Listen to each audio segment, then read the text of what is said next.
It's time once again to go racing. It does not get any better than this. The pressure is really on now. Yes, it's pole position. Lights out and we're racing in PSGL. The first lap has been absolute chaos. What an overtake. Oh no! I've never seen anything like it. Side by side again. This will be settled right at the end.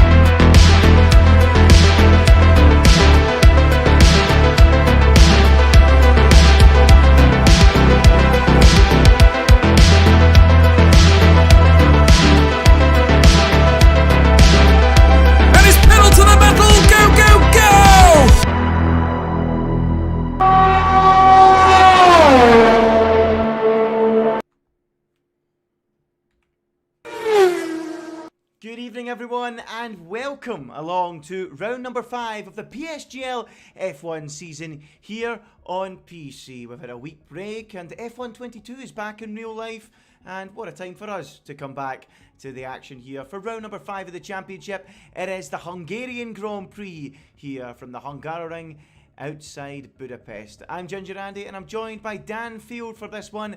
Dan, back to the action. We had 2 weeks off. We missed out last week and we missed a lot of drama, didn't we? Yeah, of course. Last week we had the break week, but the week before we had the French Grand Prix, and that all ended in a bit of a kerfuffle. But yeah, we'll get onto that in a bit. I'm really excited to be back for this weekend. My voice still a little bit awry, but I'm sure I'll be all right. I've got a mute keybind, so I should be all right for this one. But I'm really excited to see how they get on today. Yeah, you'll be fine, Dan. You'll be fine. But I will be honest, it's PSGL. It's always dramatic. It's always exciting. I'm pretty sure these drivers will have you shouting in no time. I'm sure they will. But anyway, let's take a quick look at last time out then and the final results. Jake Benham then ended up picking up the victory. It was Jarno Opmeer that came across the line first, but due to a pit lane infringement, he ended up dropping down the order. Pit lane entry infringement, which we'll get onto in a moment. Shinaka Clay then inherited second. Jarno Opmeer dropped to third, with Wilson Hughes coming home fourth. The Scotsman, your favourite Scotsman, Dan, as you keep telling us. Luke Smith was fifth, with Joni Tormala in sixth. Danny Perez in seventh. Simon Schutter in eighth. Barry Buraman ninth, and Will Lewis with a superb point in P10. But I want to just get into this briefly. I don't want to talk about it for a long time. There was a lot of talk about what happened a couple of weeks ago and discussions about stewards being biased, this, all sorts of things getting flung around. I just want to be absolutely clear here. No one's biased. There's nothing like that is going on at PSGL. We truly believe in fair racing for all the drivers and all the teams. That's what we expect. That's what we want to do. And there's no bias. And just to clarify that, Jarno Opmeer wasn't the only man to be penalised for a pit entry infringement. Danny Beresney and Simon Weigang for the inside line on the pit entry, and Jarno Opmeer and Alvaro Caraton on the outside line for the pit lane entry. We all agree, to be honest, that the rule about the outside line, it's a bit harsh on the drivers. And I think I read that they're going to scrap that going forward. We can understand the frustration of many of Jarno Opmeer's fans and everyone else watching. We don't like to see the results get changed, but the fact is, the drivers agree to the rules before we get started, and whether we like the rule or don't like the rule, we've got to, in the interest of fairness, penalise the drivers in these instances. We don't like to do it, but sometimes we've just got to do it. But, you know, hopefully we can move on from it, draw a line under the sand now, and hopefully we can have some great racing here tonight. And I'm sure we will, Dan. It's going to be a fantastic race. And before we jump into it, we're going to take a quick look at the driver standings. And here they are now. Shinaka Clay, top of the order, ahead of Jake Benham in second. 7-point gap between them. Barry Buraman, 18 points off the pace in third, with Jarno Opmeer in fourth, 19 points behind. He'll be gutted about what happened a few weeks ago, but I'm sure he'll bounce back. If there's anyone out there that can bounce back from adversity, it's Jarno Opmeer. Wilson Hughes, he sits fifth in the standings with 20 points, with Simon Schutter in sixth, and Luke Smith in seventh, Joni Tormala in eighth. Very hotly contested between sixth and eighth in the standings. Alvaro Caraton sits in P9, and Simon Perigny lines up in P10. The championship really beginning to take shape now, Dan, isn't it? Yeah, absolutely. We're starting to see A little bit of a clear away in the name of Shinaka Clay. Jake Benham was able to bridge that gap ever so slightly, but aside from one race so far this season, I think it was Monaco, Shinaka Clay's been on the podium every week, so he's definitely been the most consistent driver so far, rightfully leading the championship, and then it gets all too close from about 3rd position to 8th. They're all separated by 4 points, Barry Buraman, Altmere, Hughes, Shooter, Smith and Tormala all within that gap of each other. So it really is anyone's championship at the moment. We're only on round number 4, we're round 5 this week out of 15 races. So realistically, anyone at the moment still could be champion here. Yep, anyone could be champion. It's very, very tight. And I think it's time for us to jump into qualifying, because I think you guys watching deserve to jump in right now. And let's do that, because here we are, greeted in the Hungaroring with some damp conditions for the first part of qualifying. Very interesting weather conditions to open up. And as we jump on board now with Simon Shooter, as he goes up past that water park which sits on the hill on the left-hand side of the Hungaroring. I don't think there'll be too many down at the water park in the virtual world today in these conditions, Dan, will there? No, absolutely. It's looking miserable out on circuit, but if we're going to see rain throughout the entirety of qualifying, then everyone's going to be going for that top spot. Of course, we could see some drivers going for the alternate strategy around here if we were in the dry conditions, but if you qualify into Q3 in Q2 on a set of the intermediates, you can start on any dry tyre that you want. But they've got to think about Q1 at the moment, as Shooter is coming through the 3rd sector there, really sliding the car, testing the limits of his Alfa Romeo. De Capua goes to the top with a 1 minute 27.580, but we'll see what the Dutchman has to offer us. Again, another snap of oversteer for him as he's struggling in these conditions, and again out the final corner sliding the car, but he does go across the line to go quicker by about a second ahead of Alessio De Capua. So even though he's struggling in these conditions, he's still clear of his rival at the moment. Yeah, very good start for Simon Shooter against Alessio De Capua. By a second goes quicker. Interestingly, we have got Joni Tormala out there on the full wet tyre. Now, I'm interested to see why he didn't go for the inter. It's clearly looking like intermediate conditions out there. And the fact that so many drivers are still in the pits suggests to me that they expect this to dry up. So perhaps we might have some intermediate conditions later on, and maybe Joni Tormala is trying to save a set of the wet tyre. The reason I say that is because save a set of the intermediate tyre, sorry, and that's why he's doing the wets. And not only that, with everyone else in the pits on softs, that suggests to me that we might get more rain later on, and they might be trying to save up tyres. What do you think, Dan? Looks like it. Yeah, I mean, well, Philip Perez has gone the opposite way. I don't know if that's a glitch on both our screens here, but he's gone on a lap on the set of the soft compounder tyre. Done a 24.7, of course. Philip Perez making his return to PSGL. It's great to see him back, of course, retiring from esports at the end of last season. So it is really great to see him back in action here. And he's gone to the top on a set of the soft, so maybe this the conditions just about suited him, but it doesn't look like you can go any quicker on a set of slick tyres. So there could be some glitch at play there, but Philip Perez on top of the moment. Yeah, he has. Very good job there, but I would like to know if that is true. So if there's anyone in the chat that knows if Philip Presnator is streaming, they could maybe just clarify if he is indeed on those dry tyres for us. We don't have the opportunity to do that right now, but if they could let us know, that would be really, really appreciated, because, yeah, it almost seems like a bit of a glitch. The only man out there on softs, everyone else on inters, and it looks like it is quite wet, so I'm not convinced that the dry tyre would be quicker at this stage, but he's coming into the pits. And it looks like Joni Tormala will be the only man out there on the racetrack at the moment. So we'll just leave it up to Joni to show us around this Hungaroring circuit. And I've got to say, Dan, I'm a big fan of this track. It doesn't present the most overtaking opportunities in the world, but, you know, to drive, I really, really enjoy it. It's very flowing. You know, you never get a moment's peace. It's very much like Monaco without the barriers being right up close. A real technical circuit, and one that the drivers really need to work hard on, isn't it? Yeah, absolutely. Of course, not many opportunities to overtake around this track, but despite that being the fact, less than half of 30 of the Hungarian Grand Prix have actually been won from pole position here. So that's either drivers finding it tricky, or perhaps there being some creative places to overtake. Of course, that is that's a real F1 stat. Whether that holds up in league racing, we'll have to wait and see. But only 4 drivers have put in laps at the moment, so I don't think they like driving this circuit as much as you do. I'm not the biggest fan of this track. I find it pretty tricky, and I think last time I did a league race here, I ended up in one of the walls off the circuit, probably at the chicane. So it wasn't the brightest day for me. But I also think I crashed here actually in PSGL season 26. So not great fond memories around this track, but I can see why people like it. Okay, with everyone in the pits, that gives me an opportunity to show you guys the calendar. And while I do show you the calendar, I'm going to actually edit the audio sounds at the minute because for some reason we're having a few issues hearing us. So that's not very good. So give me a moment and I'll have a little look. But we've not changed the settings at all from last time round. So I'm not too sure why we're having a few audio issues.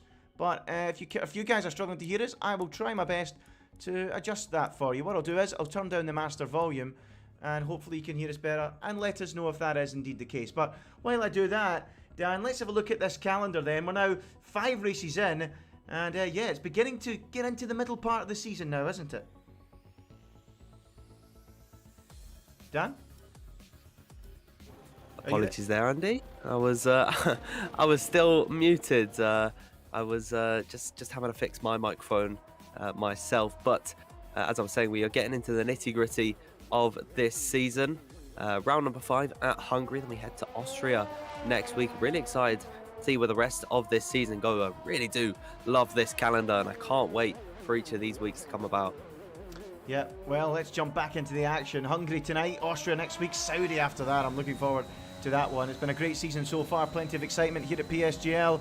And I've got to say, folks, if you're new to the channel, be sure to leave a like on the video and subscribe because we will be here on those dates shown below or just shown moments ago on that calendar to bring you top tier action here from PSGL. I hope you guys can hear me a little bit better now. I've turned down the audio ever so slightly just in case there was a few issues. I know a few you said you could hear me fine, a few others said you could hear the engine and not so much more, so hopefully that has addressed that problem. As Joni Tormala heads round the racetrack with 8.5 minutes to go, we're still waiting for some serious lap times from these drivers. The track's certainly drying out a lot more now, and we do look like we're going to see a real blitz at the end of the session of drivers out there on brand new dry tyres. So this is going to be a big pressure moment for all of these drivers at the end of qualifying in Q1. Remember, we've got Q1, Q2 and Q3. If you're brand new to PSGL, in the top tier we run the first part of qualifying, second part and third part. Bottom 5, P20 to P16 get knocked out in Q1, then the next 5, 15 through to 11 out in Q2, and then the top 10 shoot out for pole position in a 12-minute blast in qualifying 3. So as you can see, a lot of the drivers have tried to save their tyres while the track was damp, and now a few of them are beginning to venture out there, and we've got a first man out there on a set of the dry tyres, and look at who it is. It's Danny Perez slipping and sliding his way through turn number 2 in that Ferrari as he makes his way round very carefully. And the last thing you want to do, Dan, at this stage of qualifying is go out there on a set of dries, take too many risks on a damp track and stick it in the wall. Yeah, absolutely. Of course, the resident PSGL Hungarian in his home Grand Prix, being the first to venture out on a set of the slick tyre. Danny Perez, you're right about him not wanting to bin it at any point, but it is going to be very tricky on this set of the tyre. It's also a big risk that he's coming out this early when the track might not be suited to the conditions just yet, or the softs won't be in their best state. He might wear them all out, and by the time it comes to actually setting a full fast dry lap on that set of the softs, he is going to struggle because they will be worn out. So we'll see what he can do here as he comes through. You see he's tiptoeing on his out lap, but he is just trying to keep it as steady as possible. Little standing water is left on the circuit, but it is slightly damp. You can see that darker tinge. But Danny Perez in his Ferrari, now exiting the final corner, getting a little bit of a slide on, and he's going to begin his lap of Hungary. Yep, here we go then. Danny Perez gets us underway for a lap of the Hungarian circuit, braking hard down into that first corner, tippy-toeing his way in, and makes his way through that first turn now. Turn 2, not really a corner. He opens up the DRS and sweeps downhill into turn number 3. Very easy to lock up that left front and run wide, but Perez, no, he's too good for that. Absolutely flies through there, sweeps down the hill through the longest flat-out section, or one of, on the racetrack. Now, high speed up the hill through that left-hander, the one that really separates the men from the boys then in through this sweeping uphill right-hander. Don't put a wheel on the curb through there on the inside or you end up in the wall. Now through this clumsy chicane, Danny Beresney now into the real flowing part of the circuit. Left, then right, and then he'll go left and left again, and then move himself right over to the left to open up this right-hander. Watch the timing beam at the top right-hand corner, 53.297 through the second sector. Now just the final sector left, 90-degree right-hander, and now two tricky hairpins. The first one, the harder of the two. A little bump on the way into the corner. Tormala into the pits, moves aside for Beresney, who now comes round that final corner, hugs the inside like his favourite granny, rounds the final corner, heads to the line, and the first time on the board, a 1 minute 14.662 from Danny Beresney. And just to confirm, in case you're new to the channel here at PSGL, Q1, Q2, Q3, and the race does follow the qualifying session. I see Brandon Watson was asking that question. Yes, don't worry, my friend, the race will follow this qualifying session. Absolutely. Can't wait to get into that. I believe it's a 35 lap slugfest for these drivers to take over, and I'm really excited to see how they get on there. But we do have another driver on a lap. It's the Padman himself, Louis Welch, in his hat, just coming through the second sector now, and he's purple through sector 1, so he's looking to be on a great lap. He could be a bit of disadvantage being on the pad at this track, and oh dear, running over the chicane, running over the curbs, and he's invalidated his run. I saw the same happened for Alessio De Capua, so these drivers are struggling on their run, struggling to set a valid time, and that really does beg the question, when everyone's out on circuit, is there going to be too much pressure to put in a run? Are we going to even see all 20 drivers on circuit putting in a lap? We'll just have to wait and see. But to hop away from Louis Welch, Andy, I believe we've got one of our potential championship contenders. Barry Buraman is out on a lap at the moment. He's the only man on a run, actually. Oh, is he? Oh, yes, so yes. I thought my thing was playing tricks with me there. He's not playing tricks. It is absolutely correct. Barry Buraman is out there on a lap, and he's been very, very strong so far in 2022. He has been one of the top drivers out there. Gonna be one to watch for F1 Esports. Jarno Opmeer, if he's looking over his shoulder, this will be one of the men he will see in his mirrors. Barry Buraman, the man from Iran. Very, very strong, very, very fast driver.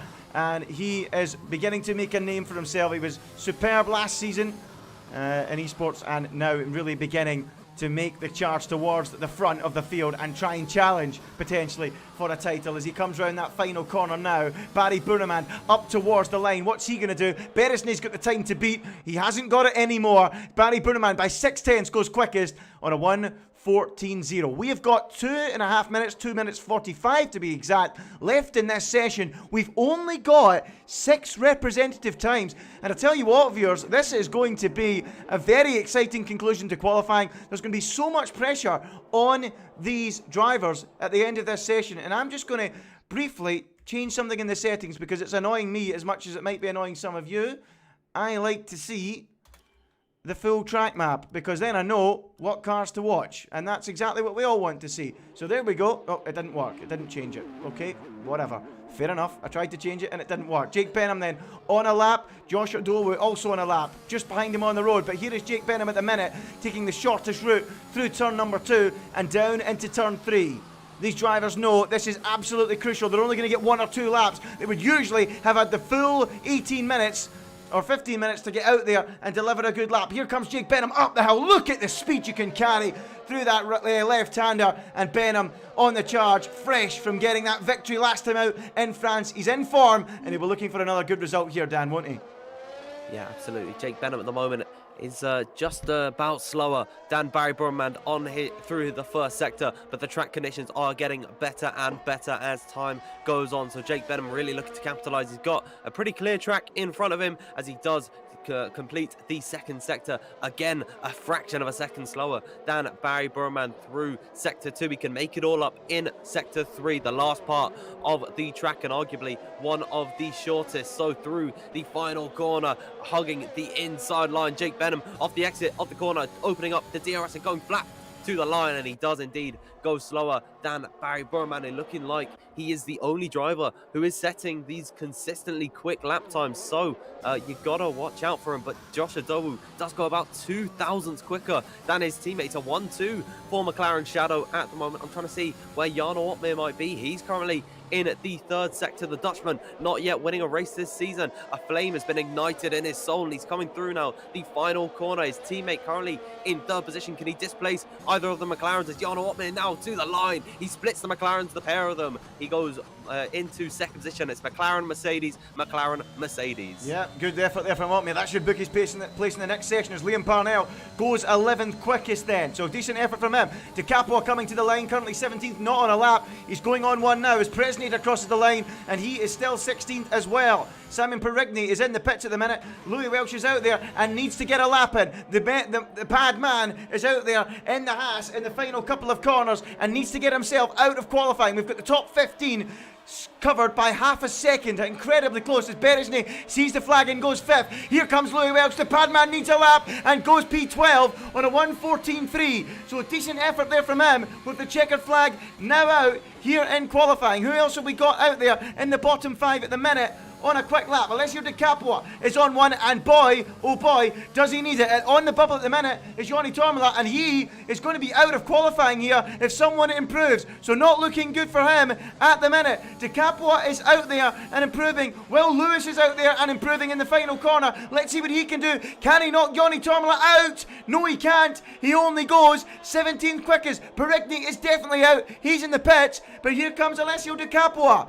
So far, Johnny Tormela has survived. Schutter is out. Will Lewis is out. Perigny is out. The only two men that can knock Tormela out of qualifying are De Capua and Presnader. De Capua can. He goes up into 11th. Can Presnader do it? He can. And that means Shinaka Clay, big story, is out of qualifying. Incredible. Championship leader Shinaka Clay out in Q1 along with Tormela, Schutter, Lewis and Perigny. That is going to be detrimental at a circuit that is so difficult to overtake on, especially since your main rival has topped Q1. But even so, there's only 3/10 between the pair of them in 1st and 16th position. But nevertheless, Shinaka Clay, he's got to be gutted about that one going out so early in qualifying at a track where it is very important, probably just behind Monaco in importance to actually set a qualifying lap if you don't have the strategical advantage. But of course, starting outside the top 10 and in 16th, he is going to have that into the race. But for now, I don't think he'll be too pleased with that. Yeah, massive shock then here in qualifying. Shinaka Clay out in Q1, the World Championship leader. He's been in fine form, whether it be in PSGL or WOR. He bows out in the first part of qualifying. That is one of the biggest shocks in qualifying so far this season. What a terrible session for him, and he is in big trouble on a track that is very difficult to overtake. Meanwhile, though, safely through, Barry Buraman on top with that 1:14.0. He's joined by Jarno Ottmer in the next part of qualifying. Joshua Dowu performing well up there. Both McLarens, both Mercedes filling out the first 2 rows in Q1. Daddy Beresney, then Alvaro Caraton, Daniele Haddad, Nicholas Longi, and Joost Noordijk. And Ruben Pedreño completing the top 10. But look at that, so close. Look at those gaps, folks, on the right-hand side. It's so close. Alessio De Capua was next, then Philip Presnader, Wilson Hughes, Louis Welsh, and Liam Parnell. Then the big shock, Shinaka Clay out in Q1. Johnny Tormela, Simon Schutter, Will Lewis, and Simon Perigny failed to set a time. So then, Dan, let's have a chat about that qualifying session. Incredible. Shinaka Clay out so early on a track that's difficult to overtake on.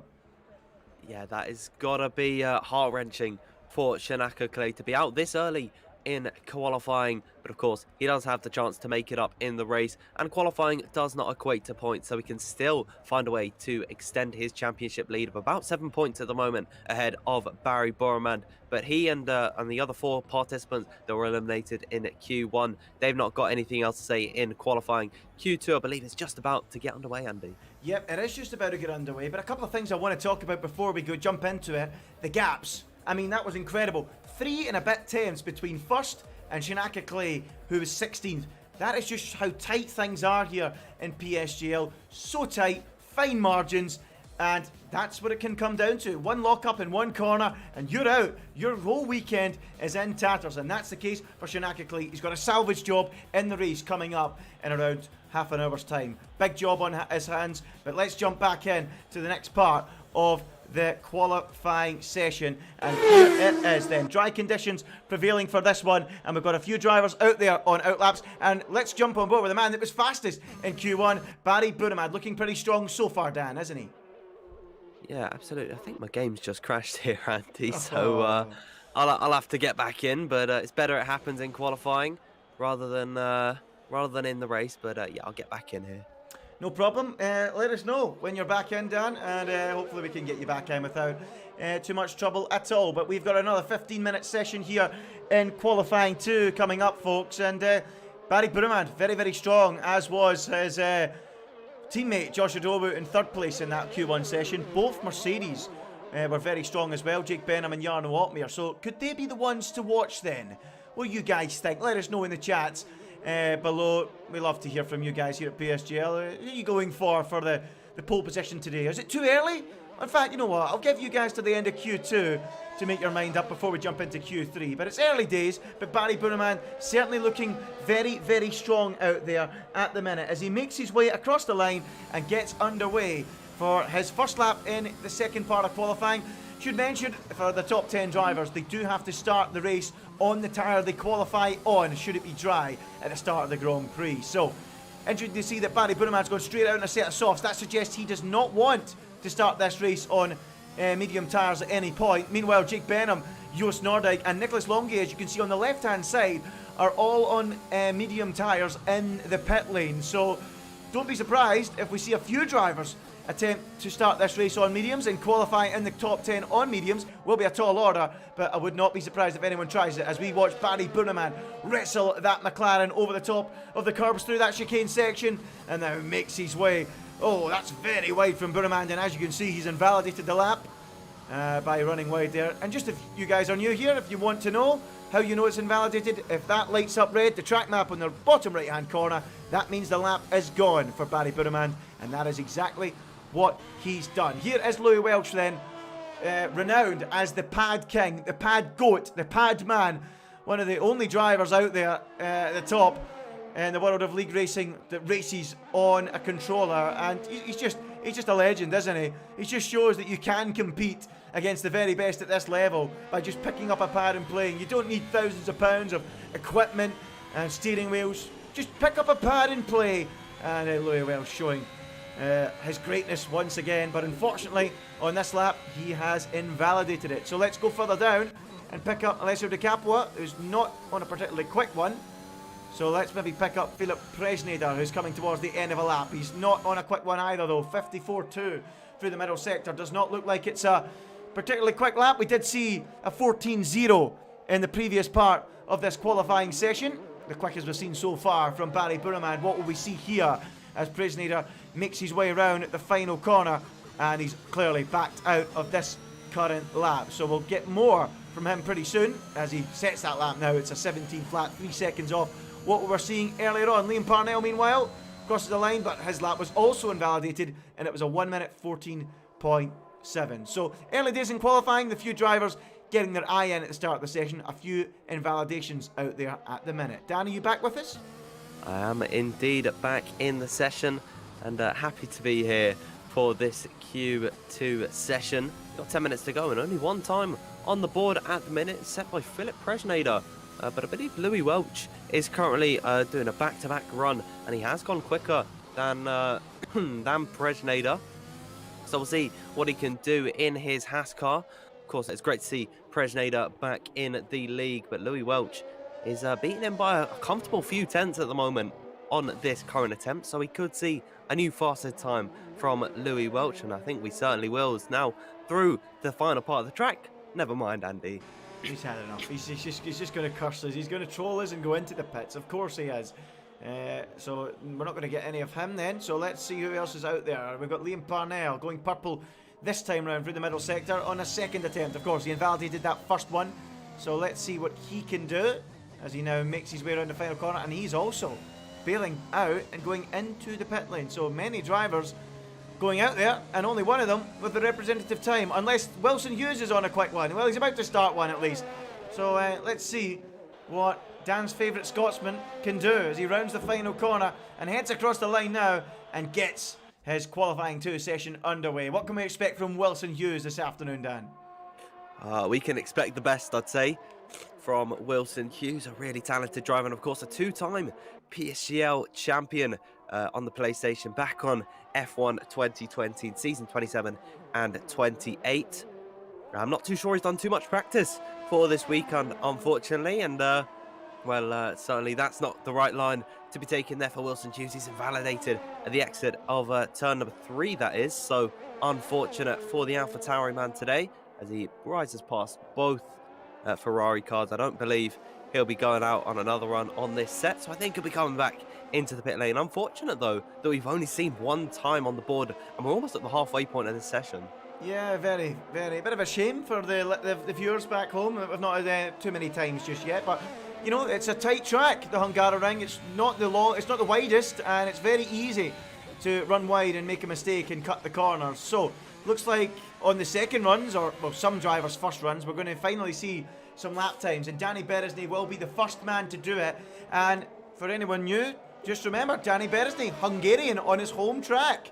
So here we go, from Budapest, I believe, and at his home circuit. Can he go out there and get a victory on home soil? That will certainly be his plan as he makes his way across the start-finish line, down to turn 1, breaks just after that 100-metre board and sweeps into that hairpin for first corner. Remember, back in 2021, last year in real-life Formula 1, it was absolute chaos at the start of that particular race. Hopefully we won't have any of that today in PSGL, as Beresney now sweeps down the hill and then begins to rise straight back up the hill and into this high-speed left-hander. It's a fantastic corner, easy to invalidate, and that's exactly what Danny Beresney has done. It's one of those corners, it comes up really quick, Dan, and just because of the sheer speed the corner arrives at you at, if you go with the wrong line, it's very easy to invalidate the lap. Yeah, you have to pick your mark perfectly and hit it with precision. And unfortunately, Danny Beresney just about overshot it, running wide on exit there, but his teammate right behind him, Joost Noordijk, is currently on a run. He's managed to keep it valid at the moment, and he is one of the quickest men at the moment on track on a set of the soft compound of tyre. A lot of these men opting for a set of the mediums at the moment, but it's all red down at Ferrari at the Prancing Horse Garage. So we'll see him through now the final corner. His teammate could give him a slight toe. Actually, no, Beresney is pulling into the pit lane as Joost Noordijk. We're finally going to see a quick time. It's going to be a 14.3 for Joost Noordijk on a set of the soft compound of tyre. And I believe coming up behind him might be Barry Buraman himself in the McLaren.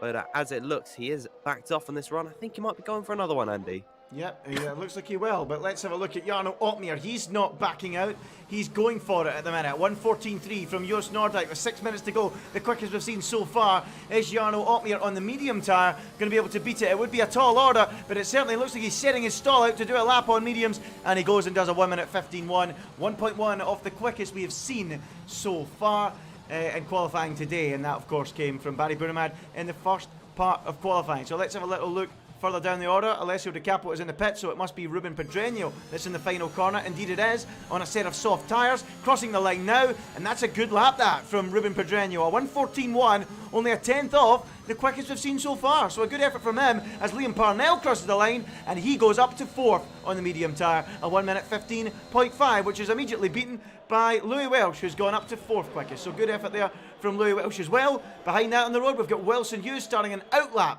at the minute, and he will be on a quick one now, but it looks like many of the drivers are going for the medium compound.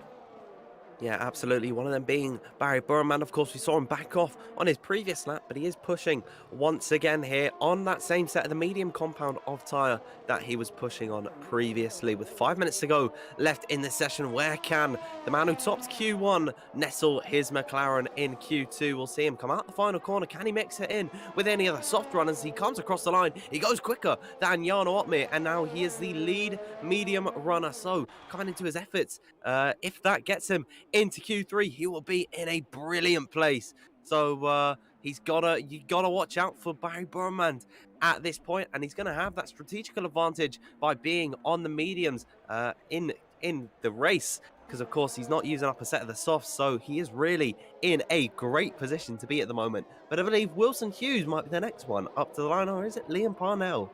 Yeah, let's have a little look then. Who is it going to be? I think Parnell's on a slower lap, so let's see if we can find Wilson Hughes. There he is. Coming around the final corner now. Let's see how his medium lap time stacks up against Buraman and Otmier's round the final corner. Crossing the line now, a 1:15.2.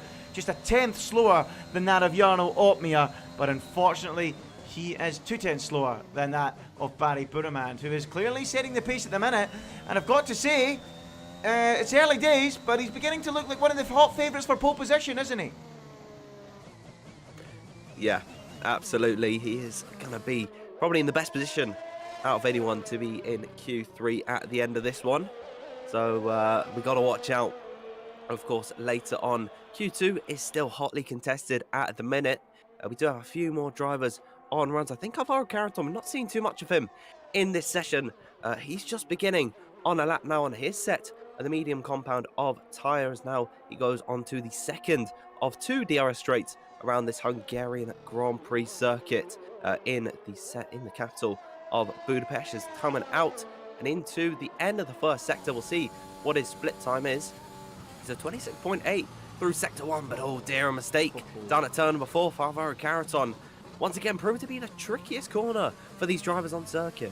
Yep, very tricky corner, and unfortunately he's been undone by it as not the first man to have made a mistake down there. I think his teammate might be about to start a lap further down. There he is, Alessio Di Capua, coming around the final corner, and he is going to be the next man to start a flying lap here in this session. Ruben Pedreño was retired in the pits. He's gone for softs. He will have to start the race on the softs if he gets through it. I think that time should be enough to see him through, as we get a lovely shot of the rear wing of that Williams as Alessio Di Capua heads into turn 1 and now begins that climb, or swoop downhill I should say, going into turn number 3. And Di Capua in control as he hugs that inside and now sweeps downhill through the right-hander and then flat out down and then back uphill into the next left. And that could be a distraction, that Ferrari, but Di Capua was on rails through there. That was excellent there. Tell you what, many a driver, including myself, would have been distracted by that and probably would have invalidated. Yeah, absolutely. But he is still going on this run on the set of the medium compound of tyre in the second sector. Of course, currently in the bottom 5 at the moment. All of those drivers actually have not put in a run at this point in time. One of them being home-soiled Danny Berejnay. Alessio Di Capua not looking too competitive at the moment on his mediums, but he could see himself in a decent position here, and he comes through the final sector. We'll see what the Italian can do in his Williams. Is now out final corner. Little bit of a slide on exit to cross the line. He's going to go 4th fastest.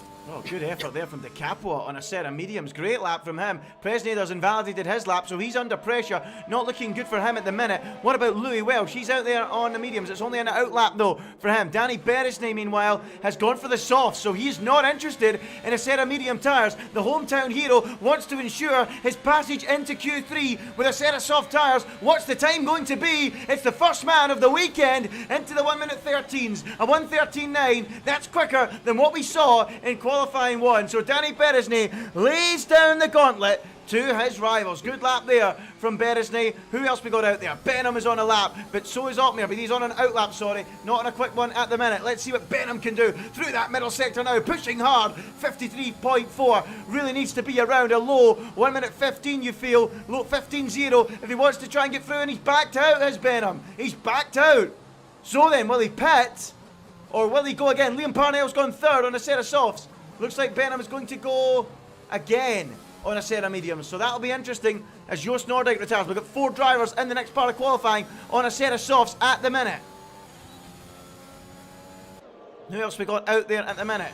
Philip Presnader going again, second run on these medium tyres, half a second up than what he did last time round. Here comes Presnader to the line, and he stays 11th with a 1:15.4. That will not see him through into the next part of qualifying. He's seen the checkered flag. What about Daniele Haddad? He started one. Nicholas Longue, by the way, down in 14th, and he's invalidated his lap. So Longue out of qualifying before it really got going for him. So he joins Shinaka Clay right down in the midfield. Jake Benham is out because he saw the checkered flag, as is Alvaro Caraton. So many big drivers dropping out in Q2. Only Daniele Haddad is left to try and book his place in the next part of qualifying. Can he do it? He's on the softs. If he can, he'll knock out the padman, Louis Welsh. So then, here comes Daniele Haddad with just a few corners to go. He's into the final sector now, and surely on those soft tyres, you would say goodbye Louis Welsh, because it is almost a formality given he's on those grippier, red-walled soft tyres. Here comes Haddad round the final corner, crosses the line now, and backs out of it. Well, there you go. He wants to start the race on the mediums, and that means the padman has booked his place into the next part of qualifying. And on the mediums, I believe. Yeah, that's something to be impressed about if you are Louis Welch. The same goes for Adowu, Buraman and Capua. All those drivers sending their times on a set of the medium compound of tyre. I'd be really pleased if I were them.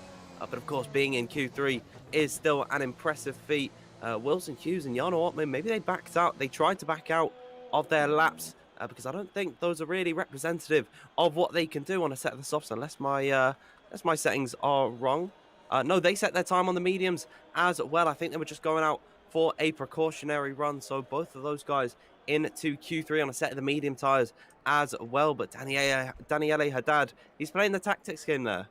Yep, Daniele Haddad playing the tactics game and decides that the medium is the tyre to start on, and decides he will just get a fresh set of them. But there is the full confirmation of the second part of qualifying. Danny Beresney, the hometown hero, not interested in messing around on mediums. He wants to make sure that he can keep his home fans happy by being in that final part of qualifying. He'll start the race on softs. Ruben Pedreño is also through with that early lap on the soft tyre. Liam Parnell and Joost Noordijk also through.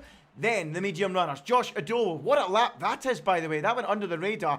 14.9 on the mediums. Great effort there from the Welshman, who looks to be in fine form tonight. Barry Buraman also through with that 15.0. De Capua with a great lap too. Jarno Ottmer through on mediums. Wilson Hughes. And a special mention to the padman Louis Welsh. The man on the pad through on the mediums. What a session. Presnader is out. Haddad is out. Caraton's out. Longay is out as well. Incredible. As is Jake Benham, who had a bit of a blunder, I think, trying to get to the line and didn't get there in time. But wow, what a session that is turning into. Clay out early. Now we've got Longay out, Caraton out, Benham out. So many drivers out early doors. And it's shaping up to be a really exciting qualifying session.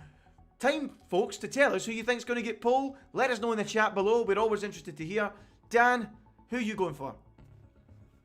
I'm going to go with Wilson Hughes to take pole position. I think he'll do it. I was talking to him a little bit before the session started, and I know everyone gives it that, I didn't practice much, but I'm always confident in what Wilson can do in his AlphaTauri, so I'm going to go with pole for the Scotsman. You're going for pole for the Scotsman. Okay, pole for the Scotsman. Well, I'm going to go for pole for a Welshman. I'm going to go for Josh Adowu. I don't know what it is about Josh. He's up and down, but see when he's on it, he really is on it. And he seems to be on it tonight. So I'm going to go for Josh Adowu for pole position. He's a really good qualifier. Every single race in F1 Esports, he was in the top 10. So I'm going for him. I'm going for him for pole. Let us know in the chat who you're going for. Daniel has gone for Jarno Ottmer. Let us know, folks, who are you going for pole? This is it. This is the big part of qualifying. Q3, this is where we find out who can stick it on pole position. Let's jump into it now. And while we jump into it, let's talk about this man, Louis Welsh. What an effort that was from him to get into the final part of qualifying on the mediums for the padman. Superb, Dan. Yeah, absolutely. Louis Welch, always impressed with how he does, and he continues to perform. And of course, he's been a part of PSGL for quite some time. I believe, season 24 champion, if I'm not mistaken, on the PlayStation. Or it might have been season 23. I'm not too sure. I think he's a 3-time PSGL champion. This man here, Louis Welch. So it's hard to keep track really of all his championships, but I know that 2019 was his game. But he's doing his damn best to make 2021 as Louis Welch as possible. And he's doing a fantastic job of it, really, as he comes out of the final corner to begin his run in Q3. We'll see what the padman can do on a set of the soft compound of time. We've got past the wet shenanigans of Q1 and the medium runs in Q2. We're going to see the fastest times in qualifying in this very session. So this is the best that the drivers can give us. As Louis Welch currently on his lap at the moment, look nice and tidy. He's got no traffic in his way as he flies past what was, I believe, Joost Noordijk and Wilson Hughes, as he's managed to nail the ever so tricky turn number 4. Louis Welch looking quite impressive on this run so far as he comes into the second sector chicane. Missed his apex on the entry there to the first corner, but he has managed to recover it, and now through this Esses Park sort of resembles a bit of a go-kart track, I think, with all of the connected corners together, as off the exit of the second sector split to 53.4 for Louis Welch. We'll see how that stacks up at the end of this run, as now coming through in towards the final 2 corners here. Pretty slow left-hander, and then that slings you out into the pit entry for Louis Welch. He's boxing here. Well, he's had enough then. He's coming straight into the pits. So, everyone else on outlaps at the minute, that gives me an idea to read out some of your guys' predictions in the chat. Trayvon Blair, he's gone for Barry Pole. Ives has gone for Jarno. Cyan Patel has gone for Jarno. M. May's gone for Barry. AMC player Joost Noordijk. Simplified, keeping it simple. We all know Jarno has pole, he says. Let's wait and see. Deadpool, Jarno. Mike Motorsports, Barry. A few others out there going for Barry. And avatars. Then, with 8 minutes to go in the session, he's going to be the first man to set a proper time if he doesn't invalidate it. The Scotsman, you're picked for pole, Dan. Why? Why are you going for him for pole? Tell us.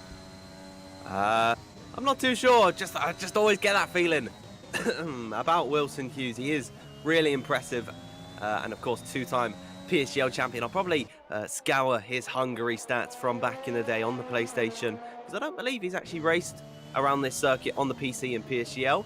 So we'll see how he does as he comes through the second sector now. He's looking ever so confident. He substituted his dog in for this one. I saw that on Twitter today, and it's a 52.799 through the first and second sector, as now down in towards the final part of this track. And off the exit of the penultimate corner, it's got a Williams of Alessio Di Capua just in the way here. Might be a little bit to the annoyance of the Scotsman, but to come across the line, what's the first time going to be? Going to be a 14.1 banker for Wilson Hughes. Yeah, and Liam Parnell goes a 10 slower behind that. Meanwhile, one of the Ferraris, it's Joost Noordijk, making his way around the final corner now. He comes across the line. Can he dip into the 13s? No, he can't. He can split the 2 times we've got so far, though, and does a 1 minute 14.2. What about Barry Buraman? Well, here he comes then. He's been in fine form throughout this session so far. Both McLarens have the Iranian driver round the final corner. Is he going into the 1 minute 13s? Of course he is. The quickest time of qualifying so far, a 1:13.8, and he smashes them aside.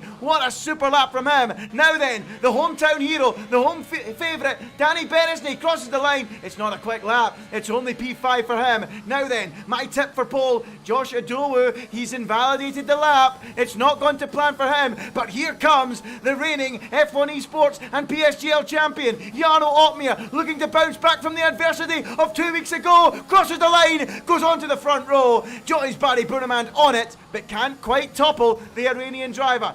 Alessio Di Capua has bailed out of his lap. He's not on a quick one at the minute. Let's pick up Louis Welch then, the padman, going again. Yeah, Louis Welch coming through the first sector at the minute, as is Josh Adowu, so the pair of them are on runs at the moment. Actually, Josh isn't on a push lap, so we got to watch Louis Welch. He comes into the first sector split, and he's exactly a 10th off of Barry Buraman in sector 1. So if he keeps this delta up, then he'll see himself in around about 5th position, as now through in towards the second sector chicane, where it all gets a bit tight and tricky for a pad runner. But if anyone can handle it, it's Louis Welch, the man himself, and a PSGL legend on the controller, is now through in towards the final sector here. He's just about 2/10 off of Barry Buraman at the minute, so we'll see if he can claw back any of that delta that he has lost so far on this lap, as through the final 2 corners now for Louis Welch, and in towards the last right-hander to open up the steering and then open the DRS, and in towards the start-finish line. It is indeed 5th position, and I'm a bit of a visionary there, Andy. Yeah, great effort there from Louis Welsh. Up into 5th position he goes. The pad man again, showing what's possible. Ruben Pedreño 4. There's your top 10 at the minute then, folks. Barry Buraman on top. What a time. 1:13.8, the quickest we've seen so far. And by quite a distance. Let's actually bring that up for you guys. And you can, well, that's the wrong button. There you go. There's the gaps. Exactly 2/10 to Jarno Opmeer. Nearly 3/10 to Wilson. Over 3/10 to Pedreño. 3.5 to Louis Welsh. A little bit more to Joost Noordijk. And then all the way down, you can see Danny Beresney not getting the lap together. Nearly 6/10 down on the top time for Barry Buraman. We're still waiting on times from De Capua and Josh Adowu. They both appeared to make errors on their laps. So again, folks, let us know how you think this is going to go. What do you think the pole time will be? How low is it going to get? Is that going to be untouchable from Barry Buraman, or are we going to see some drivers out there go a little bit quicker? Let's wait and see. Michael Martin, thanks for your kind comments. I'm glad you're enjoying the show. And I can see you're cheering for the Scotsman as well. So you're in the same camp as Dan Field. You're cheering for Wilson Hughes. I hope you get the result you're looking for as into the pits comes Louis Welsh right now. We've got just over 3.5 minutes to go in the session. Come on, folks, tell us. Pole time. What do you think it's going to be to get pole position here? And who's going to get it? Who's going to get it? It's been a great session up till now. Barry Buraman at the minute, the man on top. As one of the Ferraris, both of the Ferraris are making their way out there. Danny Beresney, to the roar of the Hungarian supporters, heads out there right now and makes his way first out on track as Joost Noordijk moves aside for him. Yeah, I think Danny Beresney, he's the only Hungarian on the grid, and I believe only in real Formula 1 was Zsolt Baumgartner, the only Hungarian to have a race at this track in his home race. But Danny Beresney, really good to see him. I'm just going to take a quick sip of water, because Danny Beresney, he deserves one, I'd say. And you got to raise a toast to that man, of course, known as one of the hardest breakers in esports. And if you see the cams, well, you can tell exactly why. And you need that at a circuit like Hungary, because it's going to get very tight here. So I'm trying to make up for time because he's going very slow on this outlap here for some reason. But yeah, well, let's explain that to the viewers. Well, you may have seen there moments ago when we went on board, he was revving the engine like crazy, folks. Now, the reason for that, as you've seen in the gaps already, especially in Q1, it's so tight. What they do is they put as little fuel as they can in the car as possible, and then rev like crazy to burn the fuel, so they've got just enough for the lap and no more to save those extra few thousands. That's how tight it is. That's how competitive PSGL is. That's how competitive esports is. They rev the engine, they get all the excess fuel out on the outlap, so they've got just enough for this hot lap. And will this hot lap for Danny Beresney be enough to put him on pole, on home soil, here at the Hungaroring? He crosses the line now and starts this flying lap. What can he do, Dan? Well, we'll find that out momentarily in about 1 minute's time. We'll see what he can do as he comes through the first corner and onto the second DRS straight downhill left-hander, where of course Max Verstappen and Daniel Ricciardo collided in 2017. But there's no one in the way for the Ferrari as he comes now up the hill in towards turn number 4 at the end of the first sector, and he is almost 2/10 up on his previous best already. Alessio De Capua doing a good job to get out of the way of the Hungarian, his home Grand Prix. He can feel the cheers from the grandstands as he flies through the second sector. What can he do now in towards sector 2? Little bit of a ride over on the curbs, could have lost him some time, but through in towards the next left-hander and into the other right. It's flipping and changing here at the Hungaroring, as now he's about 3/10 up on his previous best, almost 4, so he could see himself ahead of Jarno Opmeer and onto the front row. If he finds a massive improvement, he could be ahead of Barry Buraman onto pole position, as now throughout the last 2 corners and in towards the final right-hander. Danny Beresney with one more fell swoop with the wheel and opening up the DRS across the line. He goes into P2. Just behind Barry Buraman there. Look at this time from Josh Adowu, very quick. He does it! He gets the pole! 0.04 of a second. He topples Barry Buraman. It's a McLaren lockout at the minute. Here comes the Capua on an outlap, but what a super effort from Adowu. He's just pipped Barry Buraman, but there's more lap times to come. And here is one of them from the padman, Louis Welsh. Can he do something impossible here and get right up amongst the drivers at the front on the pad? Louis Welsh up to the line. Can he steal pole? He can go up to fourth, and he's only a tenth and a bit away. Wilson Hughes now. He goes up to third. Oh, he's a fraction away from the top time. Barry Buraman, look at this. Nearly a tenth and a half up. He's going to blow them all away. The Iranian up to the line. Oh, he smashed them. A 1:13.677. Have some of that, he says. What a time from him. As Pedreño hits the flag now, he goes up to sixth. And now Joost Noordijk sees the flag. He now goes sixth. But where is Jarno Opmeer? He's on a decent lap, but he is down on the time from Barry Buraman. Opmeer determined to get that first win of the season, looking to bounce back with pole after the agony of last week. Opmeer to the line. Can he do it? No, he can't, but he can get onto the front row.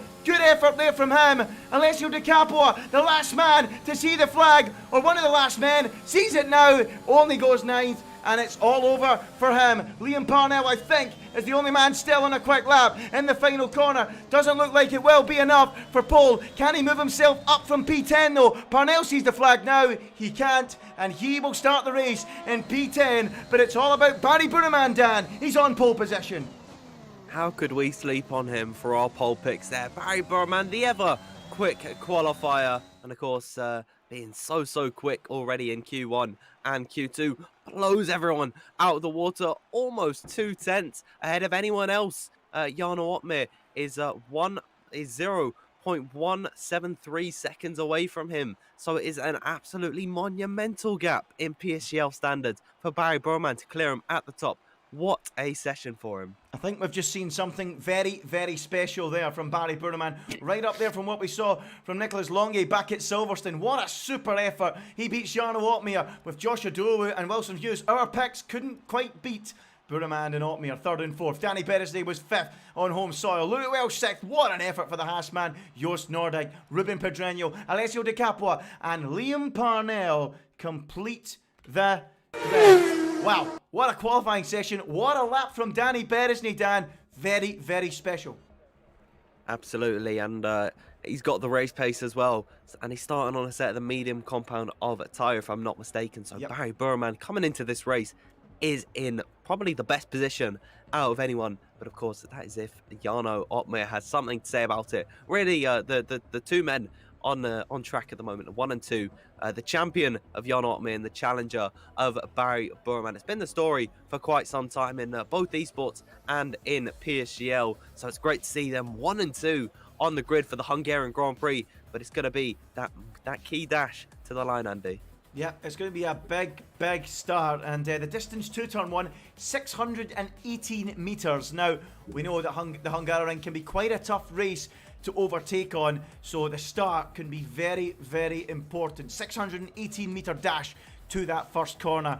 Can Jarno Opmeer get the jump he needs to move ahead into turn one? They're both on the medium tyre strategy. We'll get a full rundown on the formation lap in a few moments' time. Exactly which tyre, which drivers are on.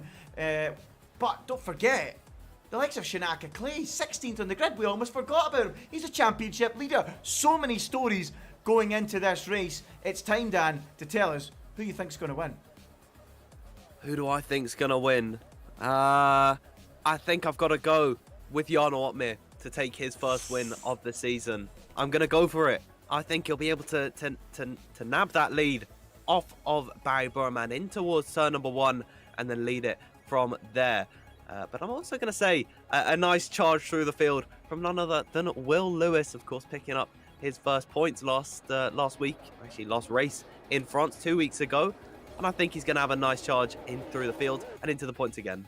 Well, let's see how it goes. I'm looking forward to this one. It's going to be an absolute cracker. And it's time to jump in to that formation lap. Let's do it now. And here they are. And there are the tyre compounds. Remember, the top 10 have to start this race on the tyre they qualified on. Barry Buraman, Jarno Opmeer, Joshua Dowu and Wilson Hughes on the medium. Danny Perez, nice softs. What can he do on that run to the first corner with a grippier set of softs off the line? He'll be looking to pick off the likes of Josh and Wilson, and if he can, that would really help Barry and Jarno Opmeer to break away from other medium runners. That will be Danny Beresney's plan to frustrate some of the cars in front. Louis Welsh also threw in the medium tyres.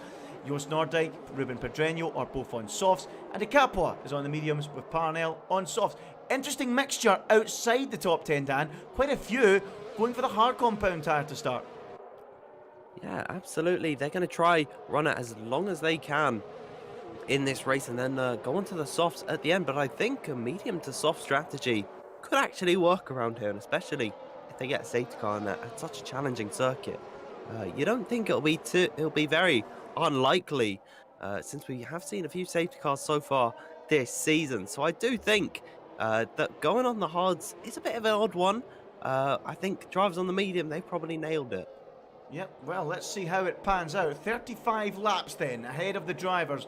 Barry Buraman is on pole position for this one. Let us know in the chat, folks. Who are you going for win? Daniel's going for Barry. He thinks it's going to be Barry to take the victory. Let us know in the comment section. Come on, Jarno, says Nicolo. He's going for Jarno to get his first win of the season after that one last week. Let's see how it pans out as Barry Buraman moves into position then from pole position to that 618-metre dash to the first corner. He's in his spot now. Opmeer pulls in alongside him as we get ready for the start of this Grand Prix. Just a final few cars at the back. Perigny's moving into position now, and when he does, we will get this light sequence underway for round 5 of the championship.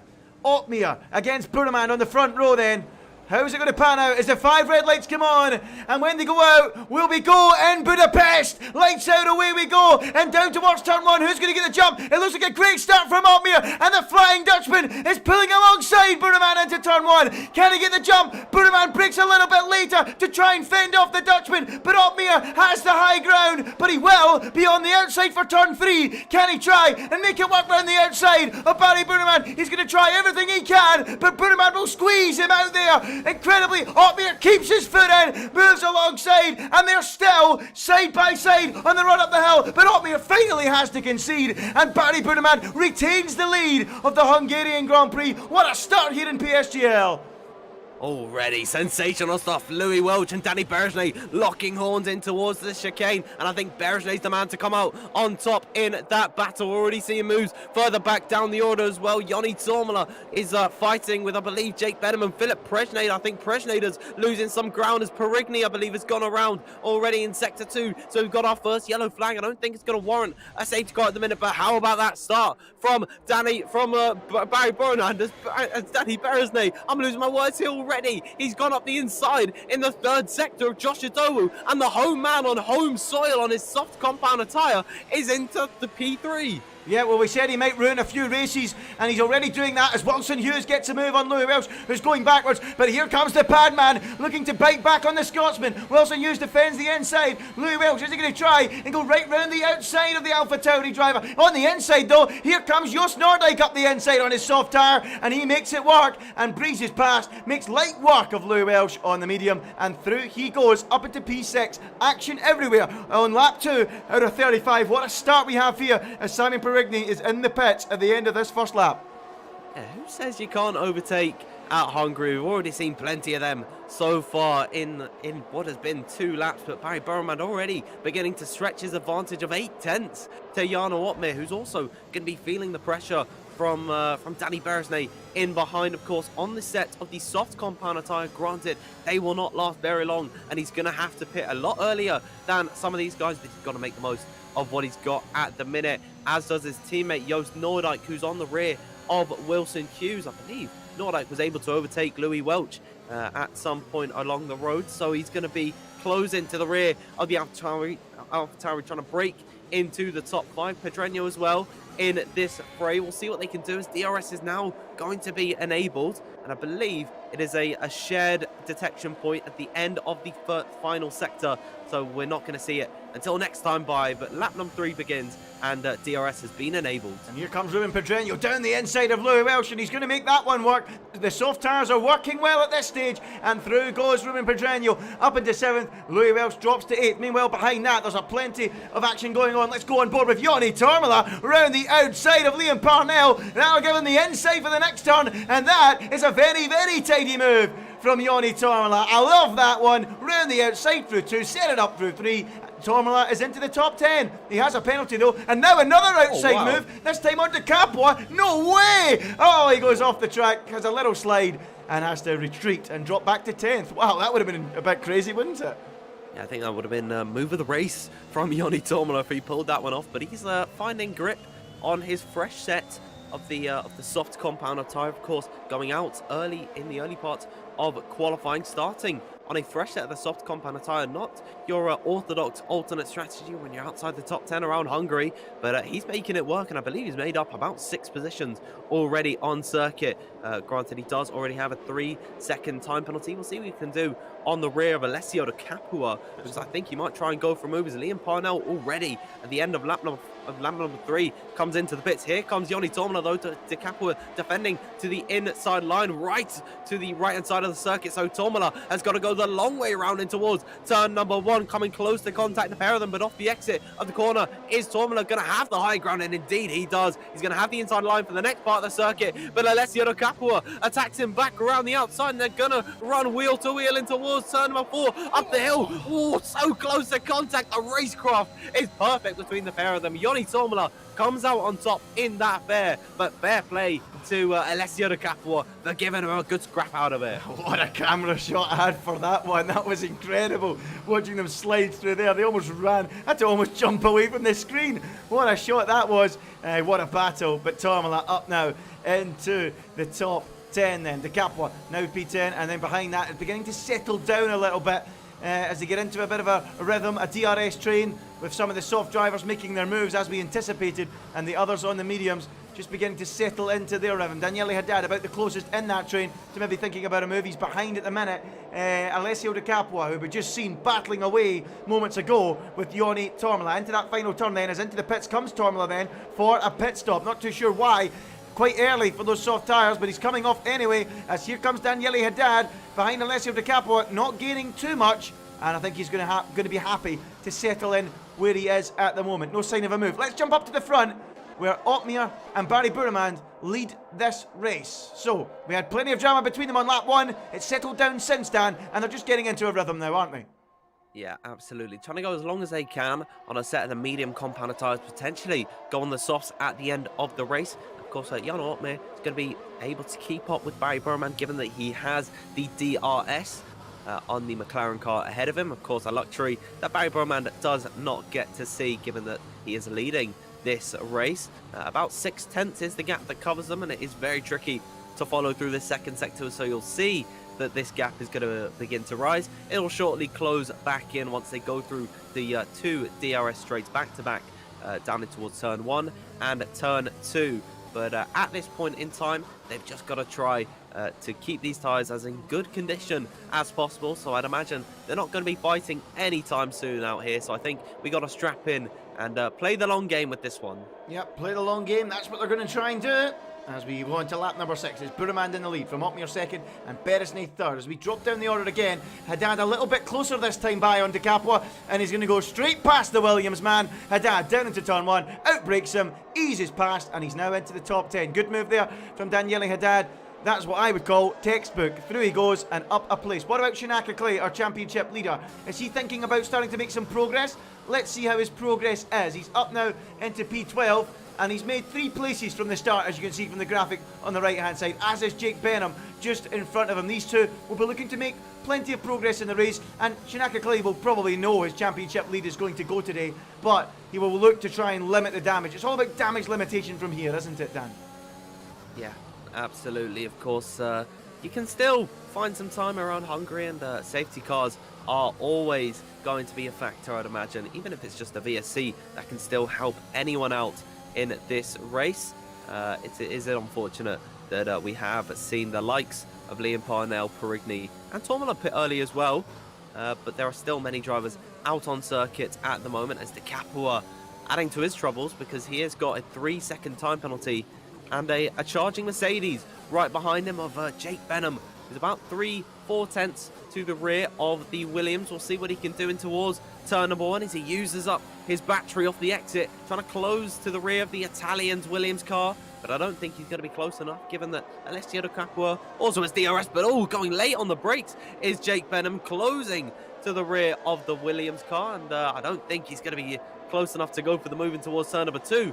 I think that was touch and go. If he missed his braking zone anymore there, he'd have been right into the back of De Capua. Yeah, very easy to do, of course, but at the minute, it's all remaining as we were. It's settled down after what was an emphatic start, an exciting start to this Grand Prix. It's just settling into a rhythm as we await those pit stops. Interestingly, we did have early stops from Tormala, Parnell and Perez. They've all gone to medium.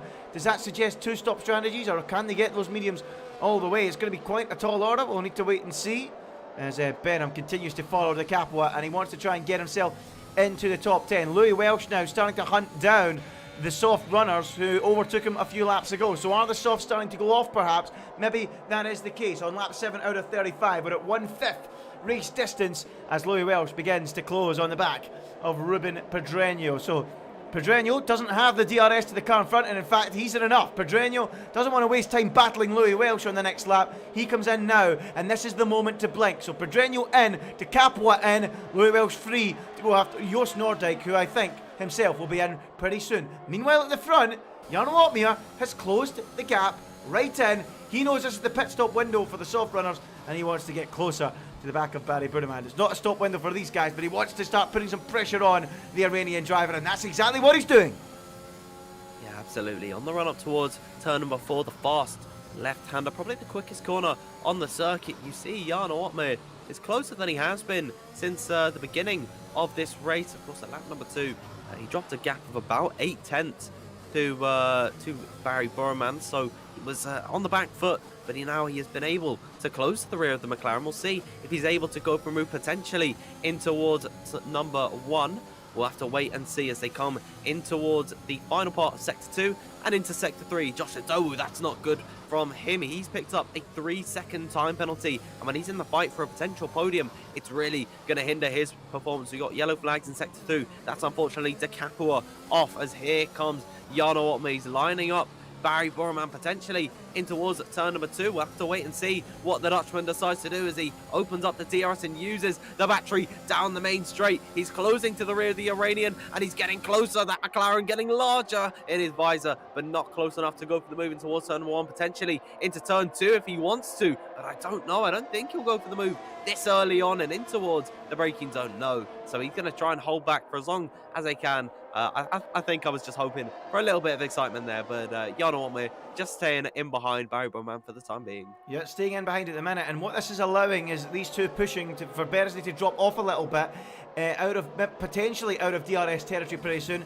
and that is giving Josh Adowu the hurry up. He fancies maybe getting ahead of Perez, but I can't imagine Perez will be staying out much longer. Both he and Noordijk, both Ferraris going long on the soft compound. Surely Josh Adowu, if Perez doesn't pit, will have the chance to get through on this particular lap, as the gap now ticks above that second margin. So Perez could be very vulnerable if he isn't pitting on this lap. I think he probably will, though. We'll wait and see as Opmeer also continues to gain on Buraman. Will Adowu hope? Well, he will be hoping Perez pits. Will he pit, though? That's the question. Round this next corner we go. Penultimate turn. Perez stays out then, so pressure for Adowu. He really needs to clear Perez right now, or the front two are going to disappear. Let's see if he can do that. Down the straight, Perez defends to the middle of the track. Here comes Josh Adowu. That will be easy as you like. Up he goes into third place. Now we can get after the front two, Buraman and Opmeer.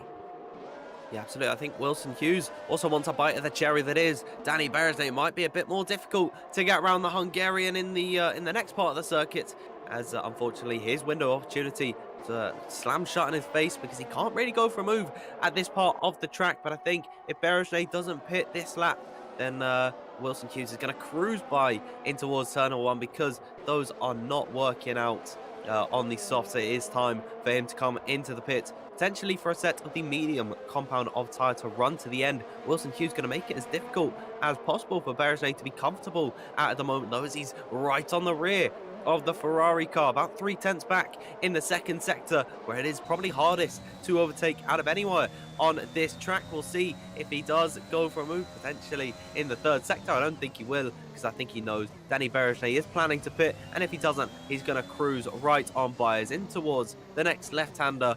If Perez plans to pit, he's going to peel off to the right-hand side here, and indeed he does. That unleashes Wilson Hughes into P4, and the last of the soft runners into the pits. Danny Perez, the end of lap number 10, into the pit lane. Yeah, so Perez had enough of those tyres. He makes that early pit stop then, and we'll see what tyres he jumps onto in a few moments' time. Meanwhile, at the front, Otmar continuing to just shadow Barry Buraman, keep him within touching distance, within reach if he wants to try and get that first win of the season. So nearly got it last week in France, but that minor infringement on the way into the pits costing him dear, as it also did for Alvaro Caraton.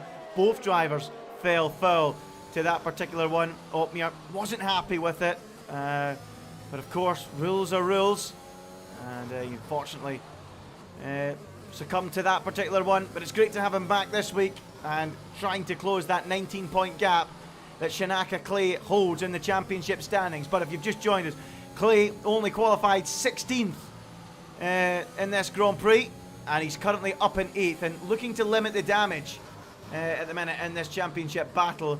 But I got to say, he's going to do well to hold on to it with Barry Buraman in fine form up in the lead of this Grand Prix at the minute. Is Otmar going to be close enough this time by to get a move done on Barry Buraman? Let's have another look at that telemetry.